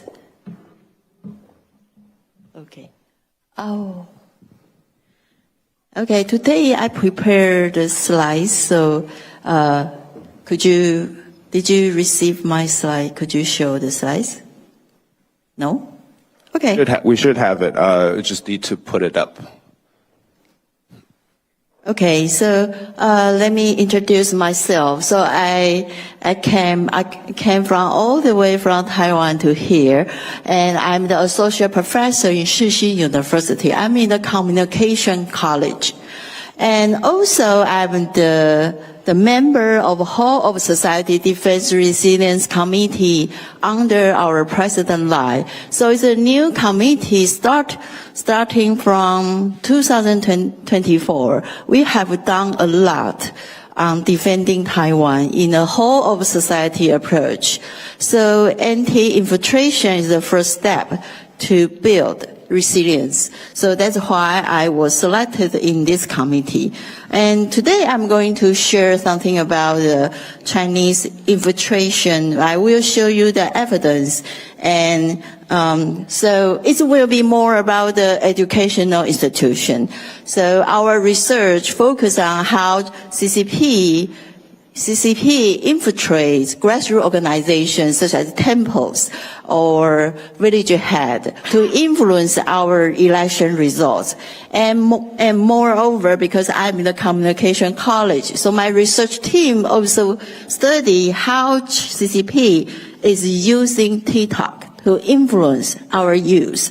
So let me start. Okay, next. Okay, so here is my outline. So I have 15 minutes, right? Okay, good.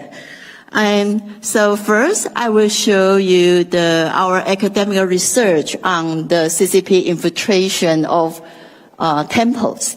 And it has been published in a first-tier academic journal. So actually, this is very strong academic evidence.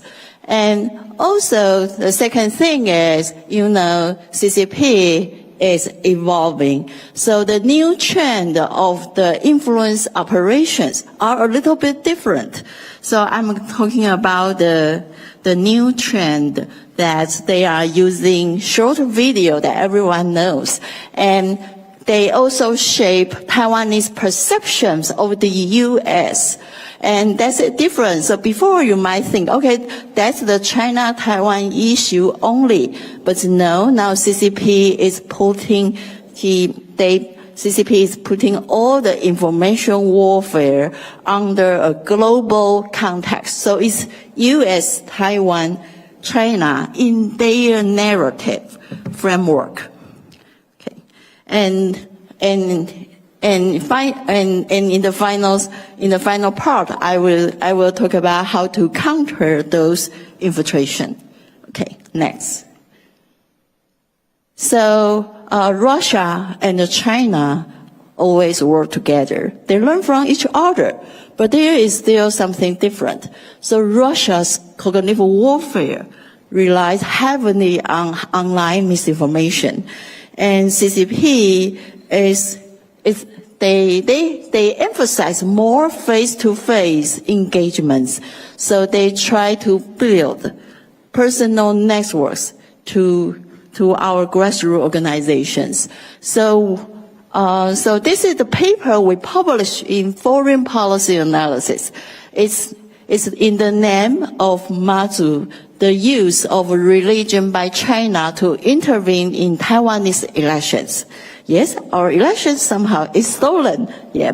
And Mazu is the goddess of sea. So she has a lot of followers in Taiwan, and she's very influential.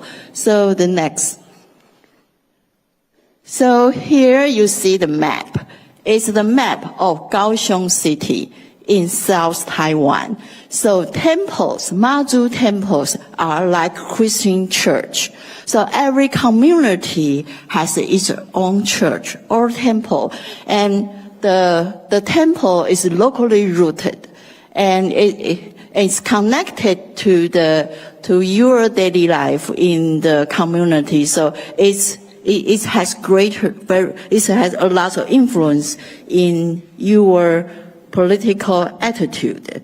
And also you can see that we have about 160 Mazu temples in Kaohsiung City, but not every community has one. So the density of temples are different. The variations of Mazu temples is associated with the difference in election results. So there should be some cause and causation relationships. Next. So the story is Mazu is female god. So in Chinese tradition, so if you are female and you got married, then you have your own family and your original family. So the Chinese tradition is saying that, okay, so daughters need to go back to their original family, and for Mazu, and it's the tradition. And so China, CCP is using this narrative to say that, okay, Mazu, the goddess, need to go back to her original home every year. Where is her home? So in their narrative, they said, okay, her original home is in China. So they invited followers in Mazu temples to to worship in China. And so here is actually we have economic behavior model and also statistics model to explain the results. So I just show the results quickly, and then we will revisit the story, the mechanism. And we use spatial regression, and we find that urban Mazu temples can influence election results. So if the community has more Mazu temples, then there will be a shift from pro-China politicians, from pro-Taiwan politicians to pro-China politicians. And which means if there are more Mazu temples, then people will vote for pro-China policies, which is quite confusing. So next. Next, the slides. Okay. So that is because China CCP is bribing temples. They provide money or resource to those temples to invite their followers to China to build a link with CCP officials. But in our research, you find a difference. Some Mazu temples are bought, some are not. Rural temples tend to have more stable community of followers. So actually, they do not organize pilgrimage trips to China. So in rural area, the rural Mazu temples do not shift the voters to pro-China policies.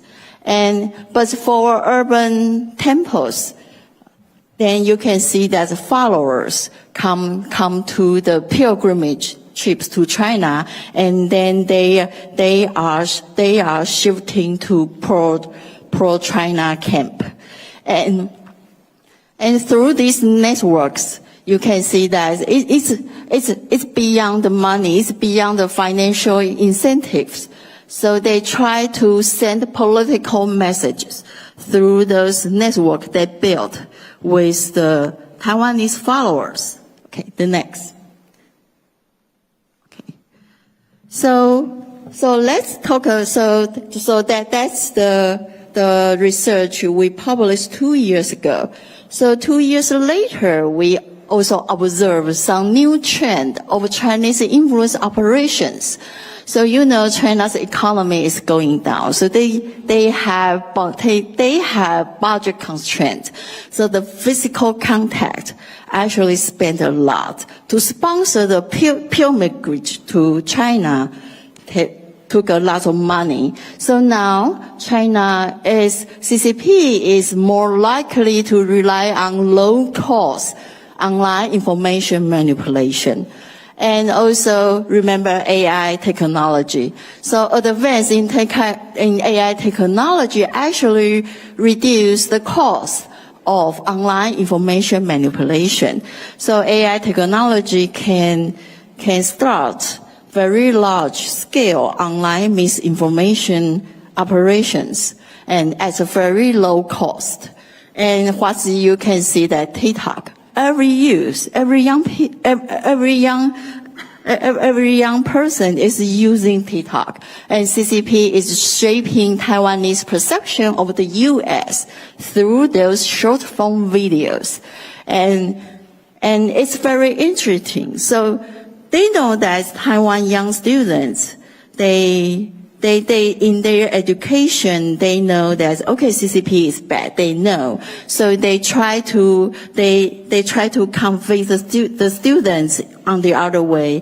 They try to erode Taiwanese trust in the United States. So now in their narratives, it's not only China, Taiwan, it's China, Taiwan, US.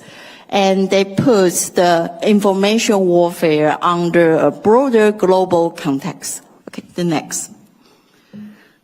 So about the online social media manipulation, so my research team still, the research is still ongoing. So we haven't published the full paper, but we are going to show more quantitative and qualitative evidence. And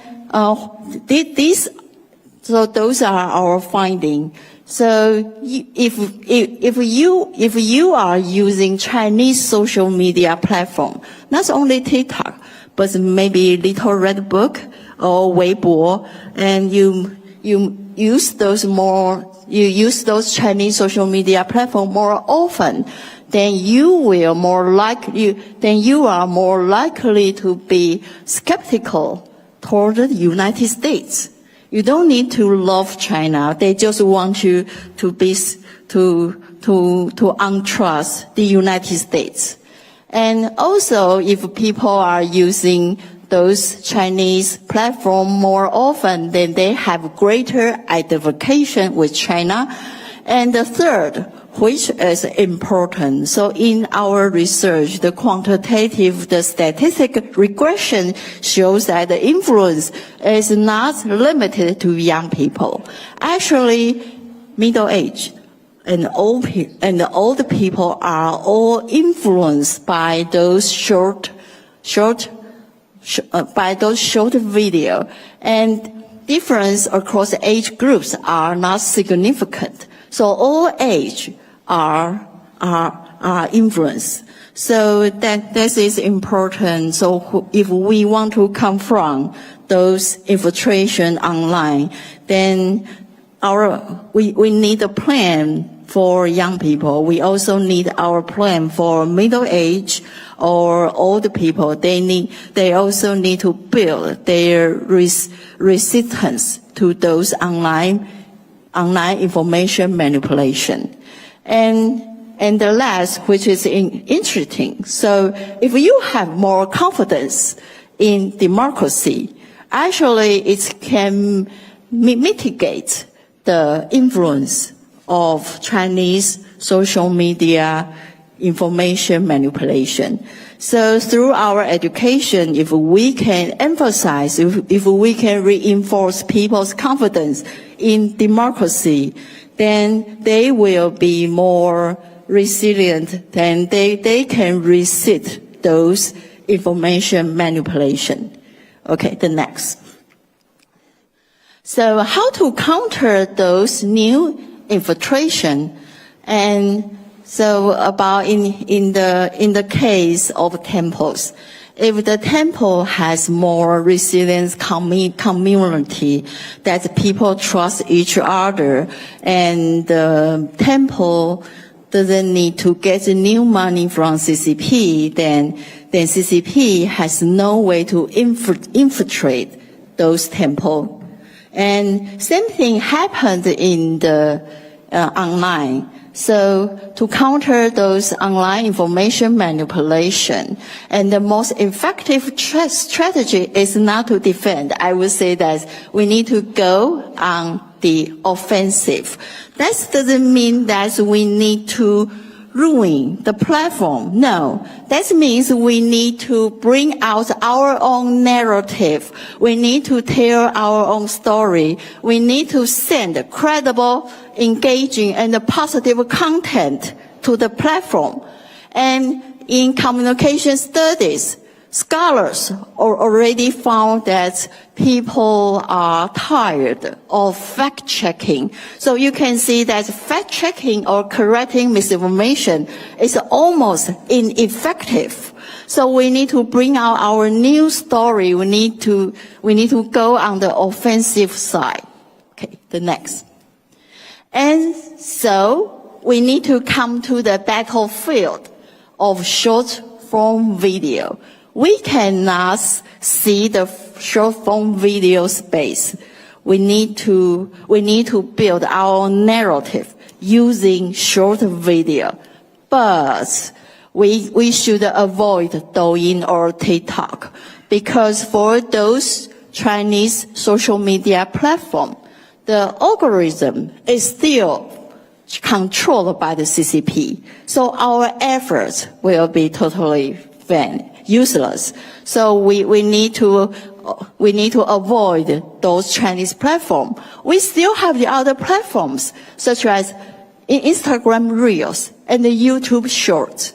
So your good, positive content can be spread out through those platforms. And the final, reducing CCP's influence over TikTok global information is very critical. We need to undermine their effective control over those platforms. Okay, thank you.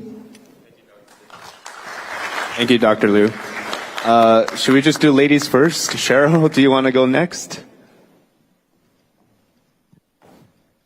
Or you can sit here too if you want to.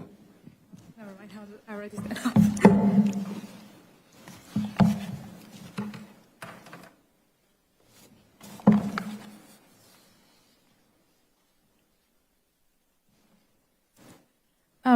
Hi, everyone. So first of all, thank you for having me, and also thank you for the kind introduction. As mentioned, my research primarily focuses on the Chinese Communist Party's Overseas United Front network, and that includes the channels that they use to build out the network itself, and what they have been using the network for. And so my recent report that's published, we mapped like over 2,000 organizations across 4 countries, including here in the United States. And we've also looked at not just these 4 countries, but including Taiwan, where we published another report on Taiwan last year with Global Taiwan Institute, where I believe there's like more than 150 United Front linked organizations in Taiwan. We've also looked at European countries and other like Mexico. So based on those data, I want to share 3 key findings. So first, the first finding is that the Chinese Communist Party politicizes almost everything.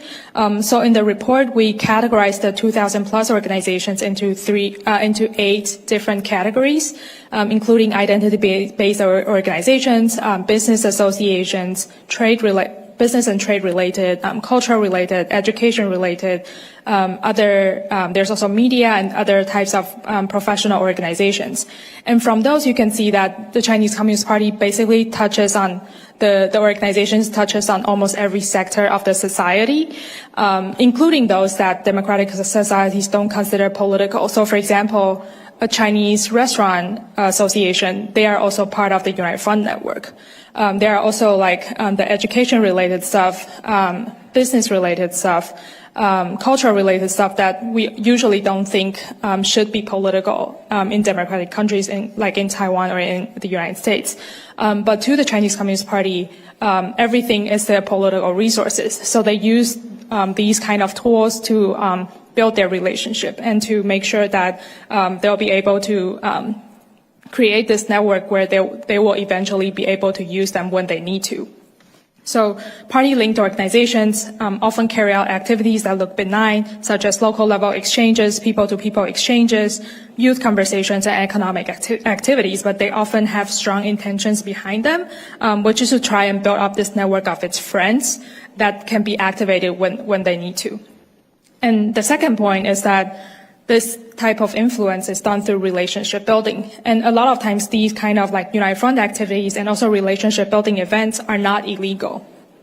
They operate through access, personal ties, social engagement, and like invitations.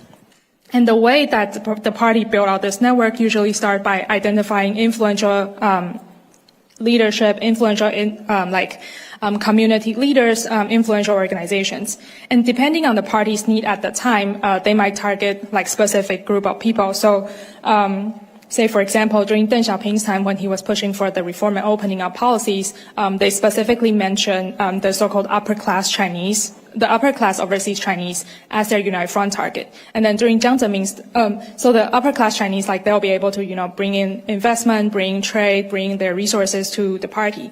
And then during Jiang Zemin's time, when they need technology and need talents, they specifically mentioned overseas Chinese students and scholars as their United Front target. So once they have their target, identified, these individuals may then be invited to visit the PRC, being given advisory roles, recognitions, honorary titles, and other benefits like business opportunities.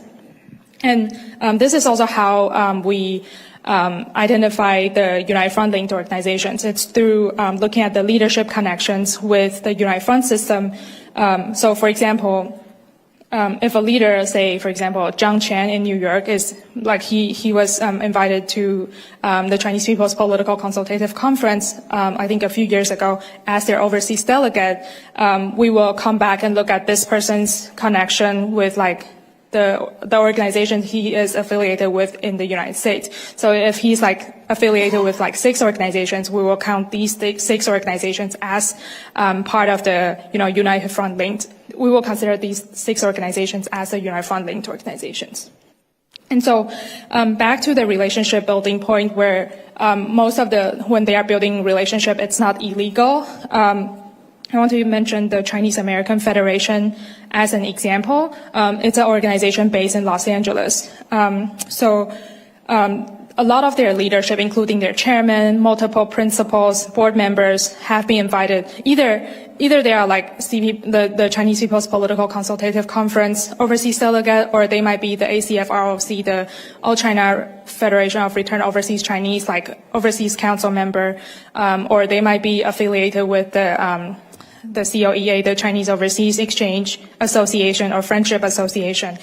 So there are a lot of leadership connections, but when you look at their day-to-day activities here in the United States, they look like normal cultural community organization. So we looked at like over 200 events, 200 of their events between 2013 and 2025. We saw that like 30% of their events are like local community events where they, invite, host like New Year Gala to gather local Chinese community, or host like Dragon Boat Festival, like the local like cultural events to gather the local community. But there's like 10% of their events are internal events where they host like to consolidate their internal members.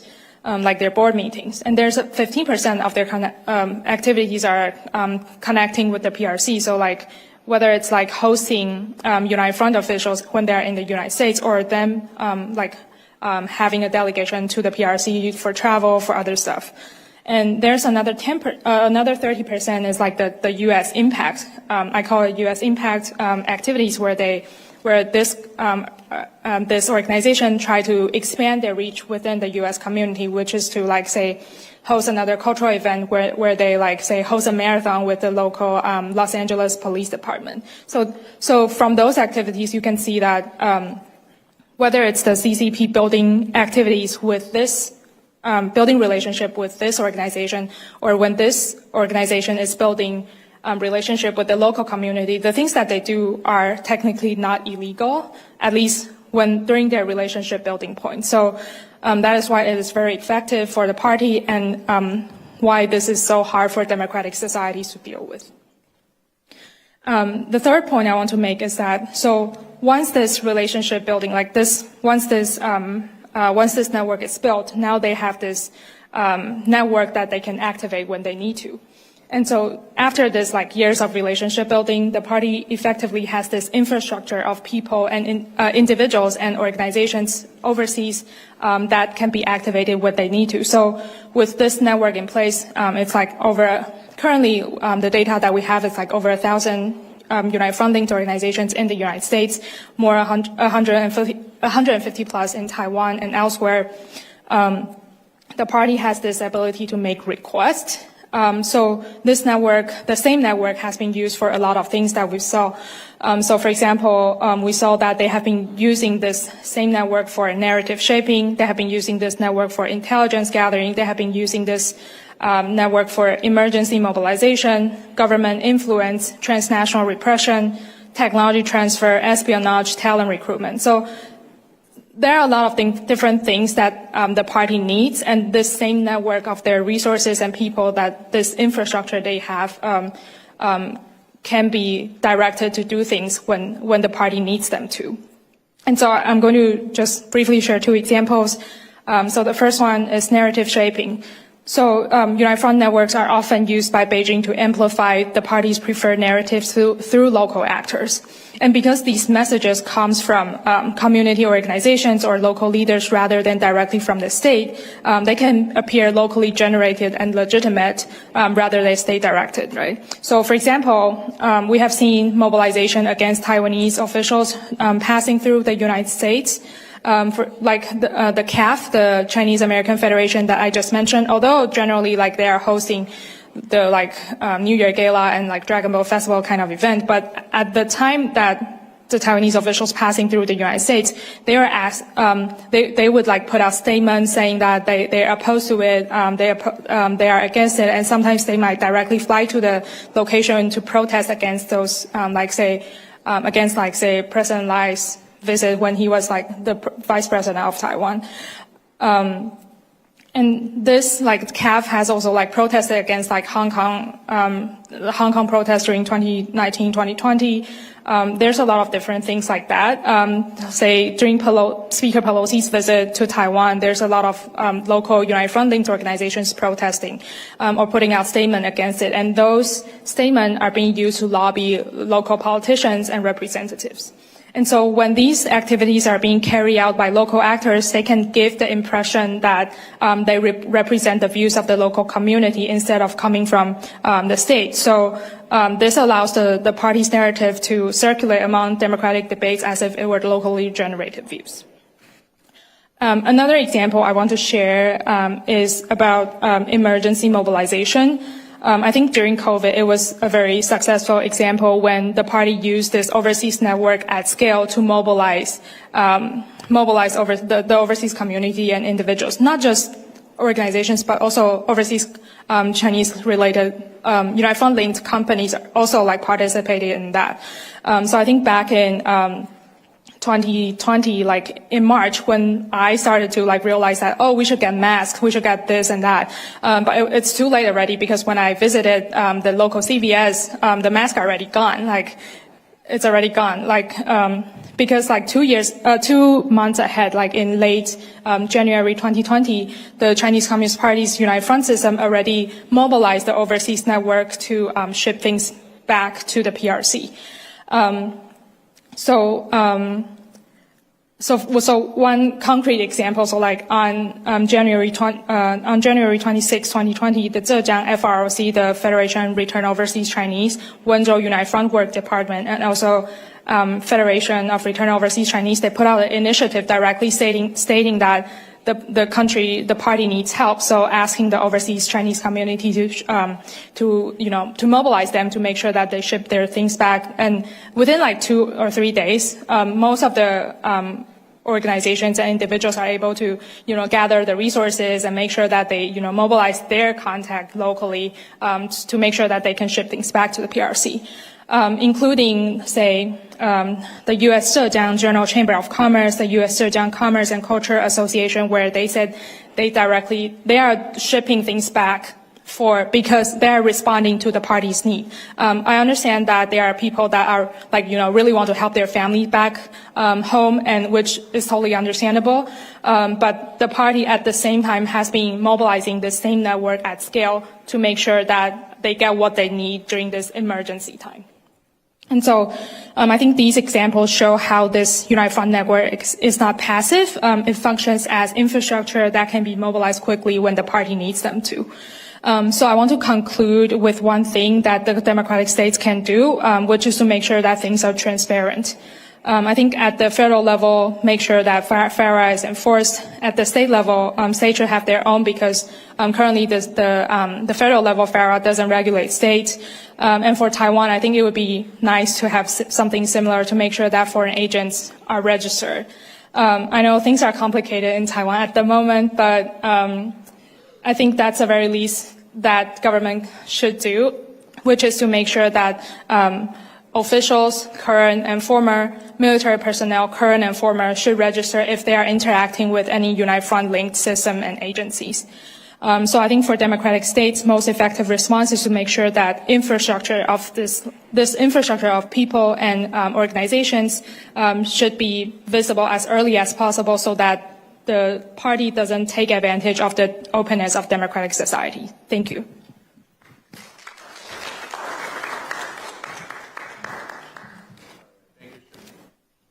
Thank you, Cheryl. Can we have Dr. Thayer? Do you want to go next?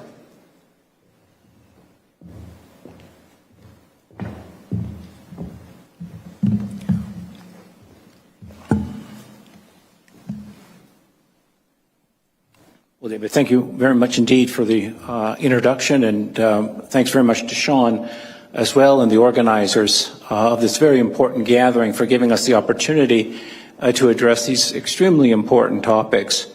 I'm appreciative as well for mentioning my co-authored book, Embracing Communist China, America's Greatest Strategic Failure. And it may be of interest that next month I'll have the next book, America's 100 Years War, How to Win Against Communism. And so very much looking forward to that. And some of the points that I'm going to make briefly today are made in much more detail in that book. David and Sean gave us a great menu, a cornucopia of topics in which to address. I'm going to pick two, though. I'm going to look first, as they asked us to look at the Chinese Communist Party's political warfare strategies, the use of the United Front, why that's important, and then related to the second topic, I'm going to address what we can do about it, how do we defeat it. And in essence, the answer is what the answer Lucy gave, which is to go on the offensive against it, to call the CCP out, recognize what the CCP is, and then work collaboratively to defeat it. So what's the CCP's political warfare strategy? Well, the political warfare strategy of the CCP is rooted in Bolshevik thought. The Bolsheviks sought to create the United Front to use a mechanism that would be able to identify and then unhinge society. So using tactics, for example, of penetration, working with intelligence organizations, working with front organizations, they would be able to move into a society and advance a communist revolution by, if you will, identifying the centers of power and unhinging them to bring about that revolution. Bolsheviks, of course, were experts at political warfare. The CCP learned from them and is also expert at political warfare, at penetrating societies. Very sad to say, the United States, as well as innumerable efforts against Taiwan, many countries, all countries around the world, be they great or small. That effective tactic needs to be combated, and it needs to be combative by looking at really the essence of what we're discussing. First of which, when we look at any type of response to the Chinese Communist Party and their United Front tactics, is to recognize what's happening. I'm very pleased to see that Taiwan has reintroduced education for military officers with respect to communism after a 25-year, essentially a quarter-century absence. That's extremely important to know the enemy. And it allows us to understand that the United States should adopt similar tactics, related tactics, to allow individuals to understand what's happening in the United States, the nature of communism, and fundamentally why communism is illegitimate. There's no reason why the CCP should be in power. It's an illegitimate government, and it should be treated as an illegitimate government, the way apartheid South Africa was. It is because the Chinese Communist Party is a product of Soviet imperialism. It was put in place by the Soviet Union, generated by the Comintern, of course, put in place by the Soviet Union, and sustained by the Soviet Union, and American mistakes as well. When we see the CCP in that light, we recognize, of course, as an illegitimate government, a colonial government, in essence, the product of Soviet imperialism. It has no right, there's no obligation to support it as the government of China. In fact, it is not. It has no business ruling the Han people, Han civilization, and all of the denizens, of course, of what we call today the People's Republic of China. Understanding communism also allows us to understand that it's hyper-aggressive. It's always attacking, whether that's through the United Front tactics or whether that's through other mechanisms or kinetic means as well. That hyper-aggression, of course, has to be identified and it has to be matched. And that can be done in a variety of ways, but defense against the political ideas, recognizing the political genesis of the CCP, recognizing its illegitimacy, and recognizing, of course, its irredeemably evil and corrupt nature needs to be, of course, part of our offensive against it. What else can be done? Well, very usefully, the fiscal year 2006 Intelligence Authorization Act, which was signed in December in the National Defense Act, authorized the intelligence community to once again conduct a study of the wealth and corrupt practices of the CCP. That is, it's a bit incongruous for the leaders of the Chinese communists to be billionaires, and yet all of them are. That needs to be identified and called out, as the U.S. intelligence community is working to do. That will provide several advantages. It will allow us to see where Xi Jinping actually hides his wealth, other 7 members of the Standing Committee, all of the Politburo, and really focusing on additionally 25 other senior communist officials in the People's Republic of China.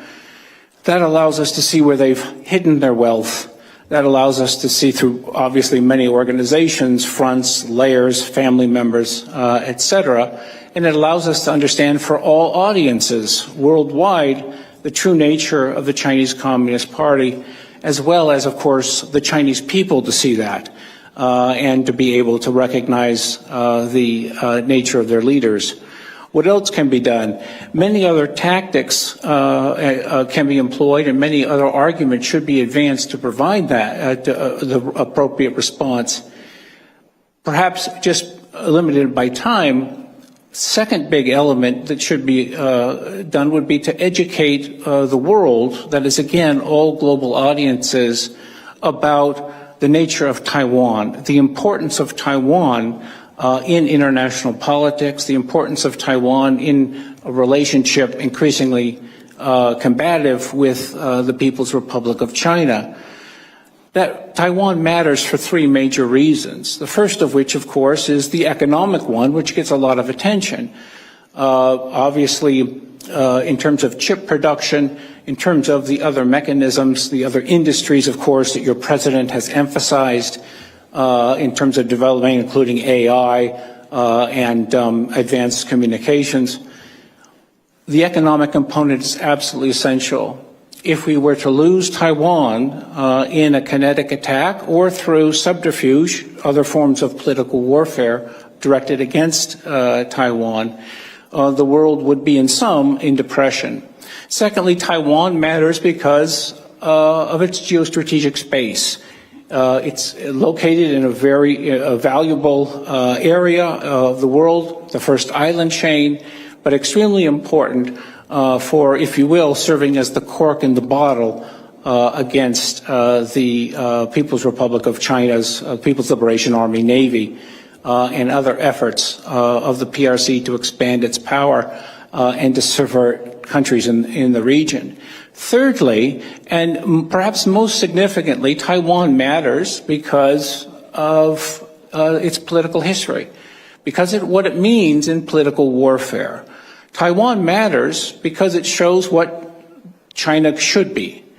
It shows that Taiwan moved from authoritarianism to democracy, full-fledged democracy, as it is very robustly today. And that allows the world to recognize, again, that the PRC is illegitimate.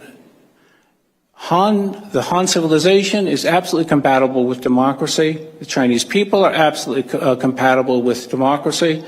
And Taiwan shows that to the world. And you can see why the CCP wants to destroy Taiwan. It wants to eliminate that, a very embarrassing element from the standpoint of the Chinese Communist Party.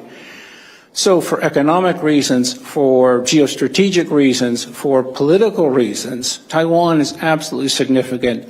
And that allows us to see that the relationship between the United States and Taiwan is extremely important. It should be, it has been. When Americans recognize that, we can see what Taiwan contributed, of course, in the Cold War against the Soviet Union and the People's Republic of China, and what Taiwan can contribute, obviously, today in the current Cold War against the People's Republic of China. So its importance cannot be underestimated in this element. It really allows us to understand, perhaps in the future, if and when the CCP has fallen, what China might be again, and the type of government that China once again might possess. So when we reflect on that, we can understand that the defeating political warfare of the CCP is really going to be done through going on the offensive and calling the truth, identifying the truth about the nature of the Chinese Communist Party and what its ambitions are, what it seeks to achieve, and how it can be defeated, as of course we hope it will be. The last point I would make, of course, is just to conclude, would be for all global audiences once again to recognize that we're in a very precarious situation. The People's Republic of China, of course, is increasing coercive measures of all nature in terms of military measures, but also in terms of political warfare against Taiwan, working to isolate Taiwan increasingly, and working in the United States to minimize the importance of Taiwan. Again, the message of getting out why Taiwan matters for the world, including the United States, is absolutely important. But I'm heartened by the Trump administration's increasing recognition of the evils of communism. And when that we identify that as a starting point, we can see that the relationship between Washington and Taipei, on that basis alone, should be an increasingly warm one, and we look forward to seeing that brighter future, of course, in the relationship between Washington and Taipei. Thank you very much indeed for your attention. Thank you, Dr. Thayer. All right, last but not least. Showtime. Nick F.D. Miatis, thank you. As David mentioned, and thank you very much for inviting me, David did about a month ago, and I'm a professor at Penn State in Homeland Security after a career in the intelligence community. And so I don't represent Penn State. They always remind me to say that. In just a moment, you'll find out why. So there I was a month ago, and David presented me this opportunity. And I said, well, how would one of my students address this? So I did nothing up until last night. And then about 10:30 at last night, I got them playing video games and said, okay, now I'm going to look into this. Same way my students would.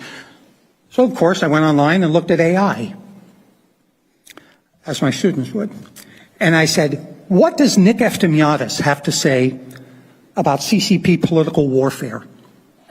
Use only his published works and his interviews and provide detailed citations, right? So I could be sure it wasn't making stuff up. And this is what it said I said.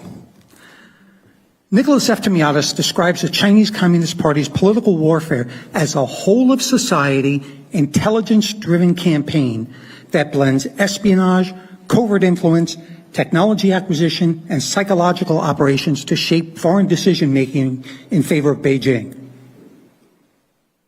Pretty good. Actually, probably better than I could have said it. Very good. And I did say it, apparently. The whole of concept being a whole of society intelligence and political warfare approach. Whole of society mobilization, as Cheryl pointed out, and how the CCP uses tens, if not hundreds of thousands of actors worldwide, intelligence officers, diplomats, academics, students, diaspora organizations, all to advance party objectives. Centralized planning, distributed activity globally. Party-state fusion.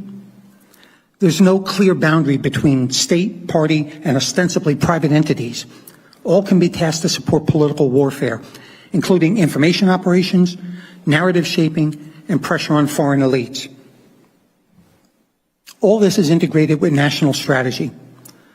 Political warfare from the CCP is not ad hoc. It's embedded long-term strategy designed to secure regime survival, expand comprehensive national power, and weaken adversaries' cohesion and will. Now, just think about CCP's intentions for the moment and the fact that they have a long-term strategy. And on the other side of this equation, let's just take the United States for a start. We have the United States, and I want you to remember this, which is the most powerful nation in the world, the last remaining superpower. Doesn't matter, pick a measure. Military, economy, GDP, agricultural production, technology under base. It's still the most powerful nation in the world. And yet we don't act it. We don't leverage it. Everything you have heard, other than this panel, which has introduced the concept of offensive behavior, but everything you're likely to hear from policymakers is all defensive in nature. Oh, let's go build more cyber defenses. Let's have a coordinated response between cyber actors and, our government, CISA, and companies. Great idea. Build more cyber defenses. Who pays for that? Well, if you're a company, the consumer is going to pay for it. And if you're the government, the taxpayer is going to pay for it. There is no incentive in anything we do for the CCP to stop its actions. We provide no incentive. In fact, we encourage it. Honestly, I think we're going to lose this one if we don't change. It really is. If you're in Beijing, as was pointed out on the panel earlier, AI is easy and it's making it easier. What's the incentive to stop? What, the fact that we're putting up more defenses? It's not a way to do policy.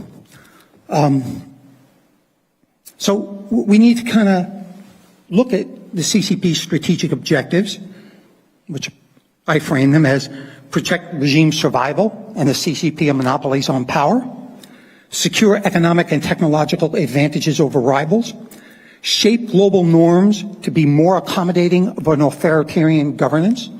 In the case of the CCP, it's a digital authoritarian regime. Erode adversaries' social cohesion, trust in institutions, and the ability to resist coercion. These are China's objectives. These are the CCP's objectives. What are the U.S. objectives? What is the U.S. strategy? What is the U.S. strategy with Taiwan for dealing with these?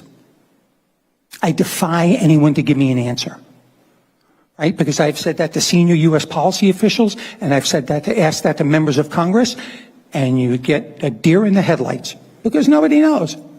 Nobody's thought of developing a strategy. Don't you think we need one? We clearly know what China is, right? They've said it publicly. To reascend to our position at the top, our rightful position at the top of the world. Those are Xi Jinping's words. Not to climb, to reascend. Believing we were always on the top of the world, and that's what Xi Jinping is giving us the China dream. He's got a strategy, a long-term one. We keep fighting battles, but we're not addressing the war. And I'll call it a political warfare that's ongoing. So it doesn't matter how many people the FBI arrests for economic espionage, right? They get 2 cases a day, they say. 2 cases a day times 365, 730 cases a year, each one taking months to resolve. There are thousands of cases in the rears. I just did a quick scan of my database and looked at foreign agents registration, political influence operations. Linda Sung, currently on trial. Russell Lowe, who used to work for Dianne Feinstein, Senator Dianne Feinstein. Fang, Christine Fang, a favorite, who was dating Eric Swalwell, Congressman Swalwell. Lin Kuei-an, NYPD Liaison Unit Commissioner, who was fired from the job for illegal fundraising and to support candidates. Mike's son and Eileen Wong, we just heard about. In Arcadia, California. She was the mayor of Arcadia, ran a propaganda site, for the CCP earlier on, and then were raising funds explicitly with the purpose of attacking Falun Gong. Right? And it goes on. Cindy Young, who was a fundraiser and selling political influence, and she was the vice president of the China Council for the Promotion of Peaceful National Reunification, a United Front Work Department. It's just dozens of cases that I have of political influence and attacking the diaspora overseas. What is the fundamental number one responsibility of any nation state?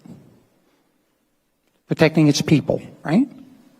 If you cannot protect your people, I say this to members of Congress, if you can't protect your people, what good are you?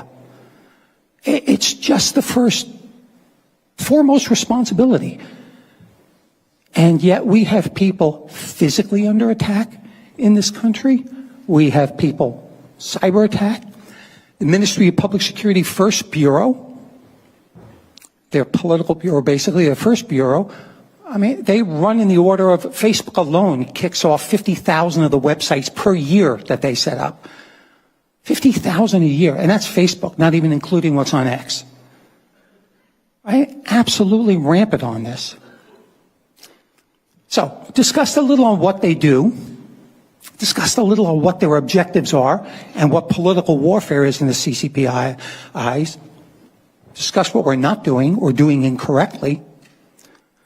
So what can we do? And how does the U.S. work with Taiwan to do that? I gave a presentation once at some organization in Washington, D.C., the Cosmos Club, actually. And someone who was in the crowd said to me, well, the President Trump cut CISA back. And, that's the problem. We're dealing with Chinese economic espionage and their attack against, Volt Typhoon, Salt Typhoon, their attack against critical infrastructure. And it dawned on me, I said, you retired from CISA, yes? He said, yes. The problem is our thinking. We're linear thinkers, right? They attack from cyber, we add money to that. Or we attack back in cyber. Tell you what, next time we find Volt Typhoon or Salt Typhoon, put a carrier through the Taiwan Straits.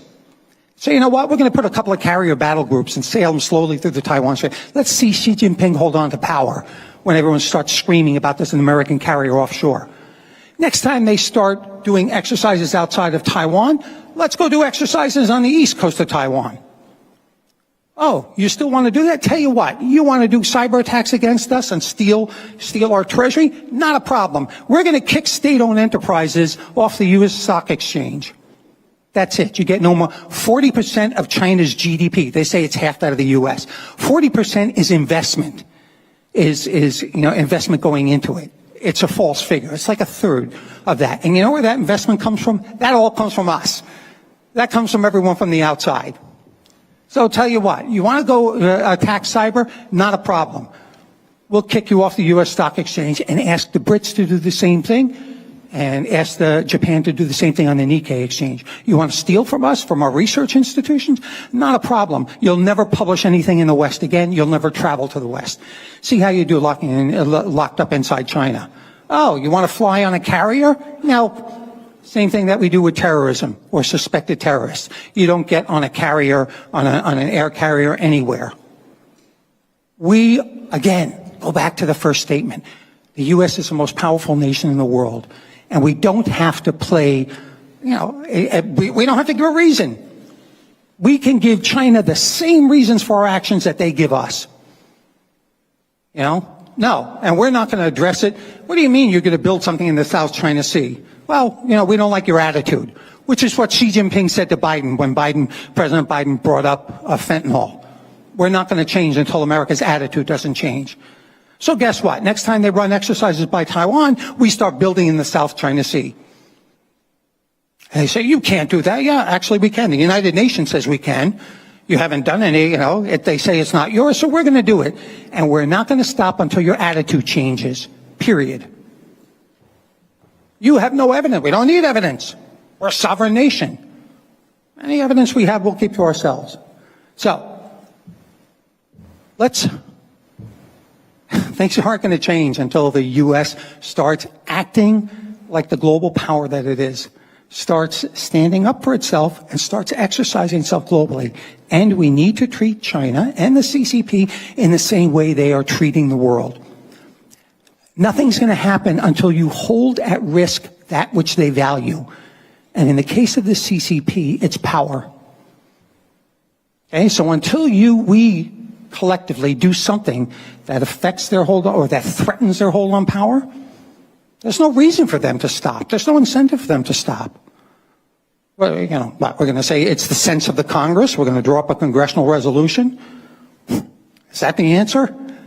Shake our fingers at them? What? Nothing and keep this in mind. I've been following this for over 40 years, particularly on Chinese espionage. Nothing we have done to date works. Keep that in mind. Stop reinforcing failure. We need to change policy direction. Strategy, comprehensive strategy. Hold at risk what the CCP holds dearly, and be effective in our execution of it. And it needs to survive different presidencies. That needs to come from the Congress. That needs to come in law from the Congress and bind future presidencies to that type of behavior. Because someone else will get in, they'll do things differently. Every 4 years, we run the risk of that changing. We need law. Okay. Thank you. That's about all I have. Thank you very much. I appreciate it. Thank you, Nick. Thank you very much. I'm so glad that all four of our panelists discussed offensive, because I think that's really the main theme today. So for now, we'll do a round of questions. Before I do my questions, is there anybody in the audience that want to ask a question? Yes, please go up to the mic. And please just state your name and who you're addressing the question to, please. All right. Thank you. Thank you for a fantastic presentation and panel discussion. My name is Hongbin Ding. I have one question about the organization of this beast or enterprise of United Front or political warfare of PRC. So based on your research, actually, this question is not to any one of you, it's for all of you. Based on your research, if we view United Front as an organization, as an enterprise, then what is this? It seems that it's very good at doing a lot of things. But the core of my question is, what is this beast is not good at? Or do we know anything about its weakness at this point based on your research at all? Thank you. Cheryl, do you want to answer? Honestly, I think because the way they can operate like normal organizations, just like a nonprofit. I'm seeing like all the benefit that they have instead of the weaknesses. I think it's very hard. I'll jump on it. You know what? Their weakness is security. Their weakness is what I would call Operation Security. Because, look, that type of coercion has been going on. And I lived in Chinatown here in D.C. in the 1980s, right? And even then, we all knew it was happening. So it's been going on forever. The only difference is the government didn't care. The U.S. government never cared. So it's and it's actually just from Safeguard Defenders report that came out about the police stations, the police stations. That's the only thing that look at all the arrests and stuff. It's all post that.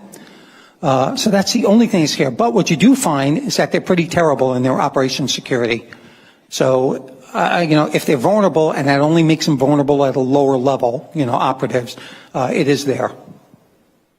Go ahead, Nia. Actually, yeah. Now, I thought of one. So I think one of the it is their benefit. At the same time, it's also their weaknesses, which is the people that they are using right now. So the individuals that they try to collaborate with, where they currently work closely with the CCP and try to do whatever the party asks them to. At the same time, they are also just, individuals living abroad. So I think as like, whether it's like the Taiwanese government or the U.S. government, like, I think for democratic societies, we should also do the same. Like we should, when the Chinese Communist Party is trying to win these people's like hearts and minds, we should do the same, because at the same time, there are also people that want to live a good life. That's why maybe a lot of times initially, that's why they're here. I think the people that is consisting of these organizations is, although the party is using them at the moment, but at the same time, they are also the so-called weaknesses that democratic societies should try to, exploit. Just jump in, David. Just succinctly, United Front has two major weaknesses. First, it's playing a bad hand because it's trying to defend, in essence, communism and to advance that system. Second weakness is it plays on ignorance. And so the faster, the better, the more effectively we learn about its strategy, its tactics, and fundamentally the ideology that's driving it, we'd be able to drive a stake through the heart of the United Front, whether it's the work department or obviously working through non-official front organizations, and thereby drive a stake through the heart of the CCP. Thank you. Actually, can I just jump on one thing? You know what? There is a level of ignorance also in the people who are in those organizations, those nonprofits in the United States, and student groups, for example, and such. They don't know that literally, you responding to Beijing's tasking like this is against U.S. law. If they knew that, I think a lot of them would go, whoa, wait a minute, what are you talking about? And that we consider that breaking the law, and it's a 5-year penalty, that type of thing. In fact, I think I'm going to, I had about 800 I'm going to get 800 letters together and just send it to the boards on that. By the way, did you know that? Just letting you know that acting on behalf of the Beijing government, secrecy is breaking U.S. law. So I think Beijing would lose a lot of support that way, because people would be like, oh, wait a minute. Oh, I had no idea. All right, thank you. Thank you very much. Tom McDevitt, I serve as chairman of the Washington Times, just got back from Taiwan. And I think this last panel is one of the most inspiring panels I've heard in a long time. And the reason is because you're talking about going on the offensive. In that space, what is the panel's view of ideological warfare? In other words, especially in the 250th anniversary of America, comparing and contrasting the American first principle model with CCP thought, Xi Jinping thought. Socialism with Chinese characteristics. Also, one other point I'd like to make is that the Washington Times is eager to collaborate, very impressed with this conference and the setup. We just published a special section here, which is available, Why Taiwan Matters Now More Than Ever, and 32 pages, fabulous number of op-eds. We want to do this every month. So I think a whole-of-society approach is definitely possible, especially incorporating the private sector, the civil society, faith groups like, as many of you know. So anyway, the question is the potential of striking at the heart of the ideological basis of the CCP, just like during the Soviet Union. Thanks so much. Would one of you like to answer that question? How ideological strategies compare and contrast America 250 versus Xi Jinping thoughts? Absolutely. Thank you for the question. It's an extremely important one. The contrast couldn't be starker. We really have, with the CCP, the remnant again of a failed ideology, the ideology of communism put in place by Soviet imperialism. As I stated, this is an ideology that sees people as collectives, right? That has conducted the utmost horrors against its own population, against other people around the world, in contrast to the United States, which is the embodiment of individual liberty, the freedoms that we hold dear and that have been so successful.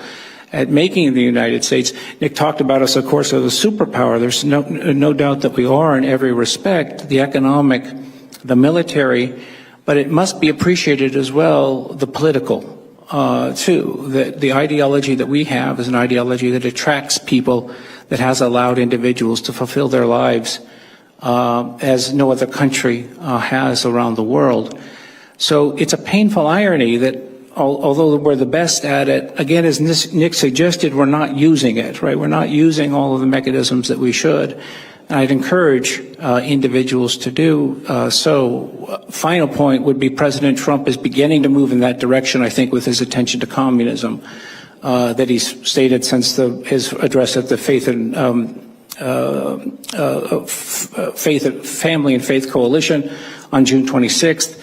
And then, of course, the address at Mount Rushmore and on Independence Day, as well as his truths. So thank you very much for the question. Thank you, guys. Any other questions before I ask my questions? Yeah, go ahead, please. Just up to the mic there.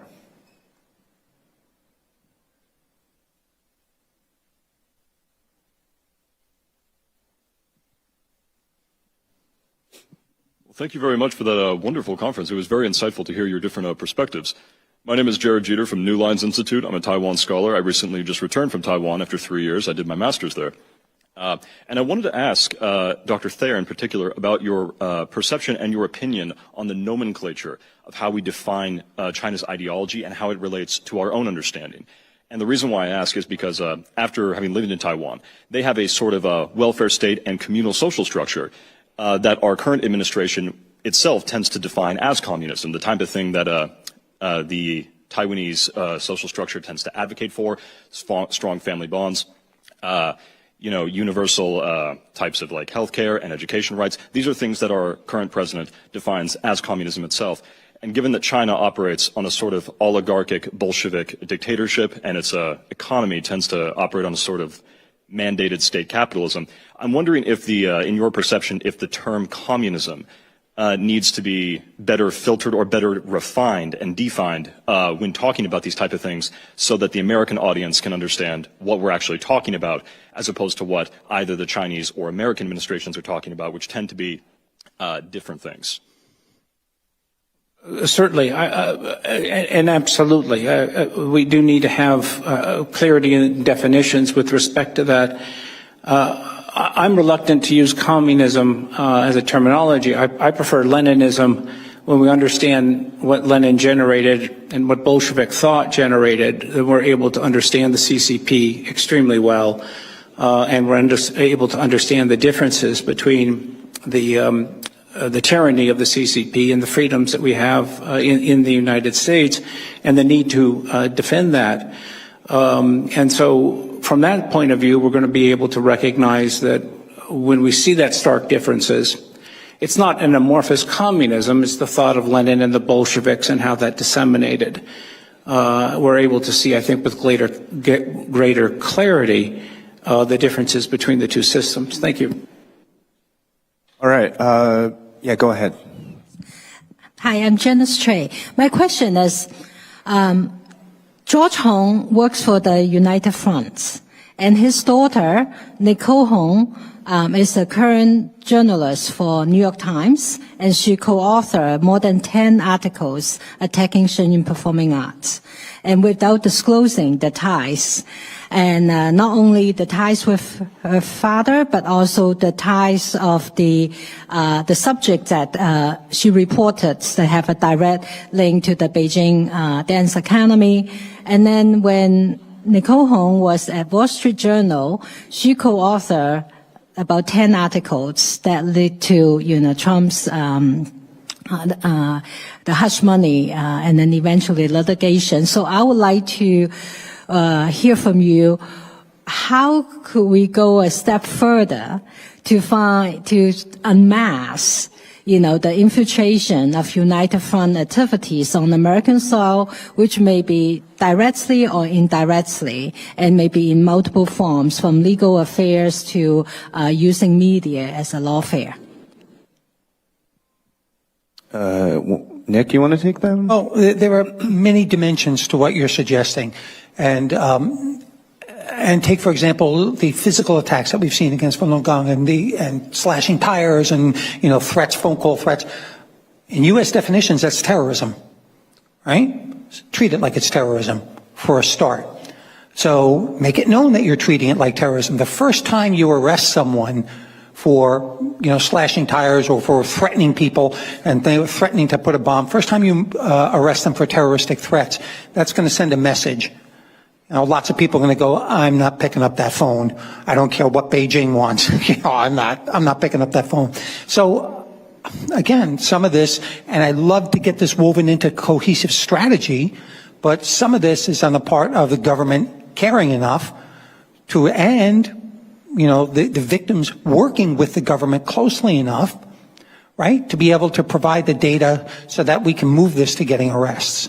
So it's a little bit of coordination that has to come on both sides, and then the U.S. government has to push for that type of, for those things. And it really, I think it'll just take the first few cases before you start to impact. You have a dramatically different impact on the people willing to do that sort of thing. All right. I have a question for Dr. Liu. This is a piece of news I just recently read, and this influencer appears on Instagram a lot. It's a Chinese influencer named Potato. And she's this girl that does, very relaxed comedy, social media content. But in Taiwan, it's getting a lot of young people to, buy into her stuff. She's not political at all. So I see that in Taiwan, it seems like there's a lot of these seemingly benign influencers coming from mainland China, but it's actually very attractive to the Taiwanese young people. Have you seen anything like, what is the push behind that, or what is the campaign behind it from mainland China? Okay, so I would say that it's the strategy that CCP is using, like KOL with daily contents, like in the beginning they are just talking about the entertainment or the beauty or the travel, but at some key points they will start to talk about some political message. And same thing happened in our research in the temples. So in the beginning, they are just like a pure religion exchange. But when they exchange more opinions, the more political message is infiltrated into their daily conversation. So they are very old strategy, but still useful. So we need to raise people's awareness that, okay, those are not neutral contents. And if we can find more evidence to prove that there are some financial ties and they are sponsored by CCP, then I think they can build people's resistance to those content. Just to follow up, what would be your suggestion for the American lawmakers or members in the government? Because here, people are very resistant to government-funded stuff, right? If you say this came from the official government, to label something as something, then makes people think that this is clearly, it's political, it's one-sided. But it seems in Taiwan that, there are things, especially government responses to disinformation, it's accepted by the general public as authoritative. What would be your suggestion for something that could apply to campaigns happening on U.S. soil? I would say that although I'm the Hope Society Resilience Committee member, I don't represent the government. I represent the civil society. So I told my students to create more interesting contents to replace those negative contents. And so it should be initiated by civil society and to tell our own narratives. So CCP is using whole of society approach to destroy our democracy, but democratic society is also using whole of society approach to defend ourselves. But our whole of society approach is based on individual. the starting point is individual rights, individual interests.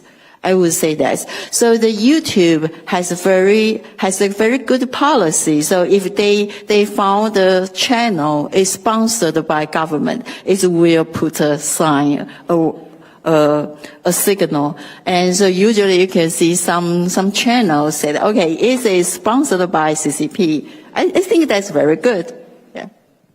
I have a joint question for Cheryl and Nick. So we know, I believe for a while now that we know of these United Front organizations, even possibly other CCP-linked affiliated organizations.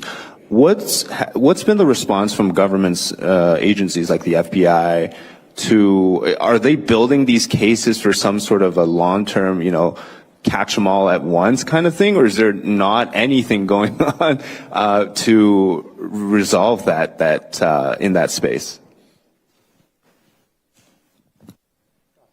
No, I think we've talked to, from my understanding, I think there are people within the FBI that are like tracking the cases and that have been like have really good understanding of the CCP's United Front's work. But at the same time, because of the things like what I mentioned, the things that they do, the relationship building activities, like all the way until they really activate the individual or the network to like say do espionage or to like do like some type of like illicit technology transfer, they won't be able to charge them. And that is currently like a big issue based on the law. So that's my current understanding.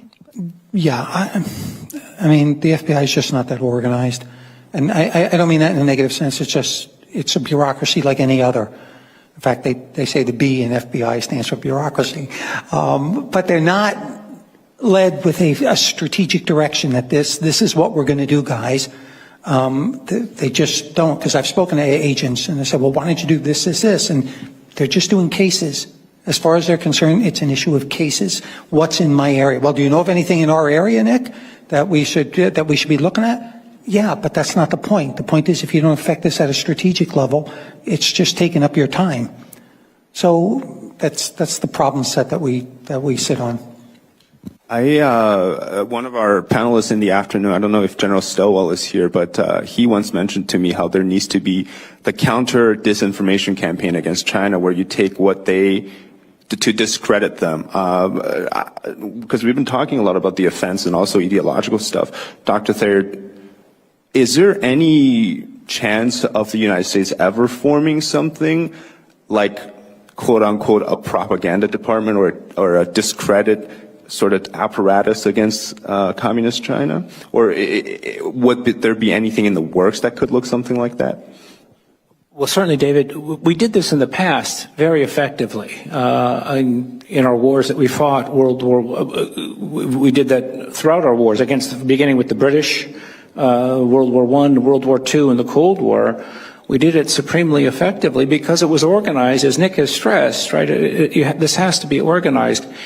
I don't know that it needs to be done by the government, State Department, of course, intelligence community, Department of War involvement. I think it's best done privately. I think it's best done by private actors who are able to underscore the strengths of American society, of our freedoms, of our liberty, and draw that stark contrast to the tyranny of the Chinese Communist Party. David, if I could, yeah. So, and I'm not sure we even need to do that and get into that. That intelligence community report that's supposed to talk about Xi Jinping's finances, it wasn't very in-depth last time. If they make it extraordinarily in-depth, you know what?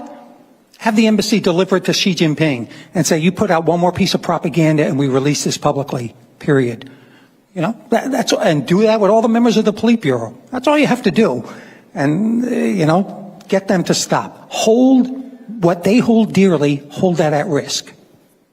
Thank you very much for our panelists today for their amazing insight into this topic. And thank you guys for listening in.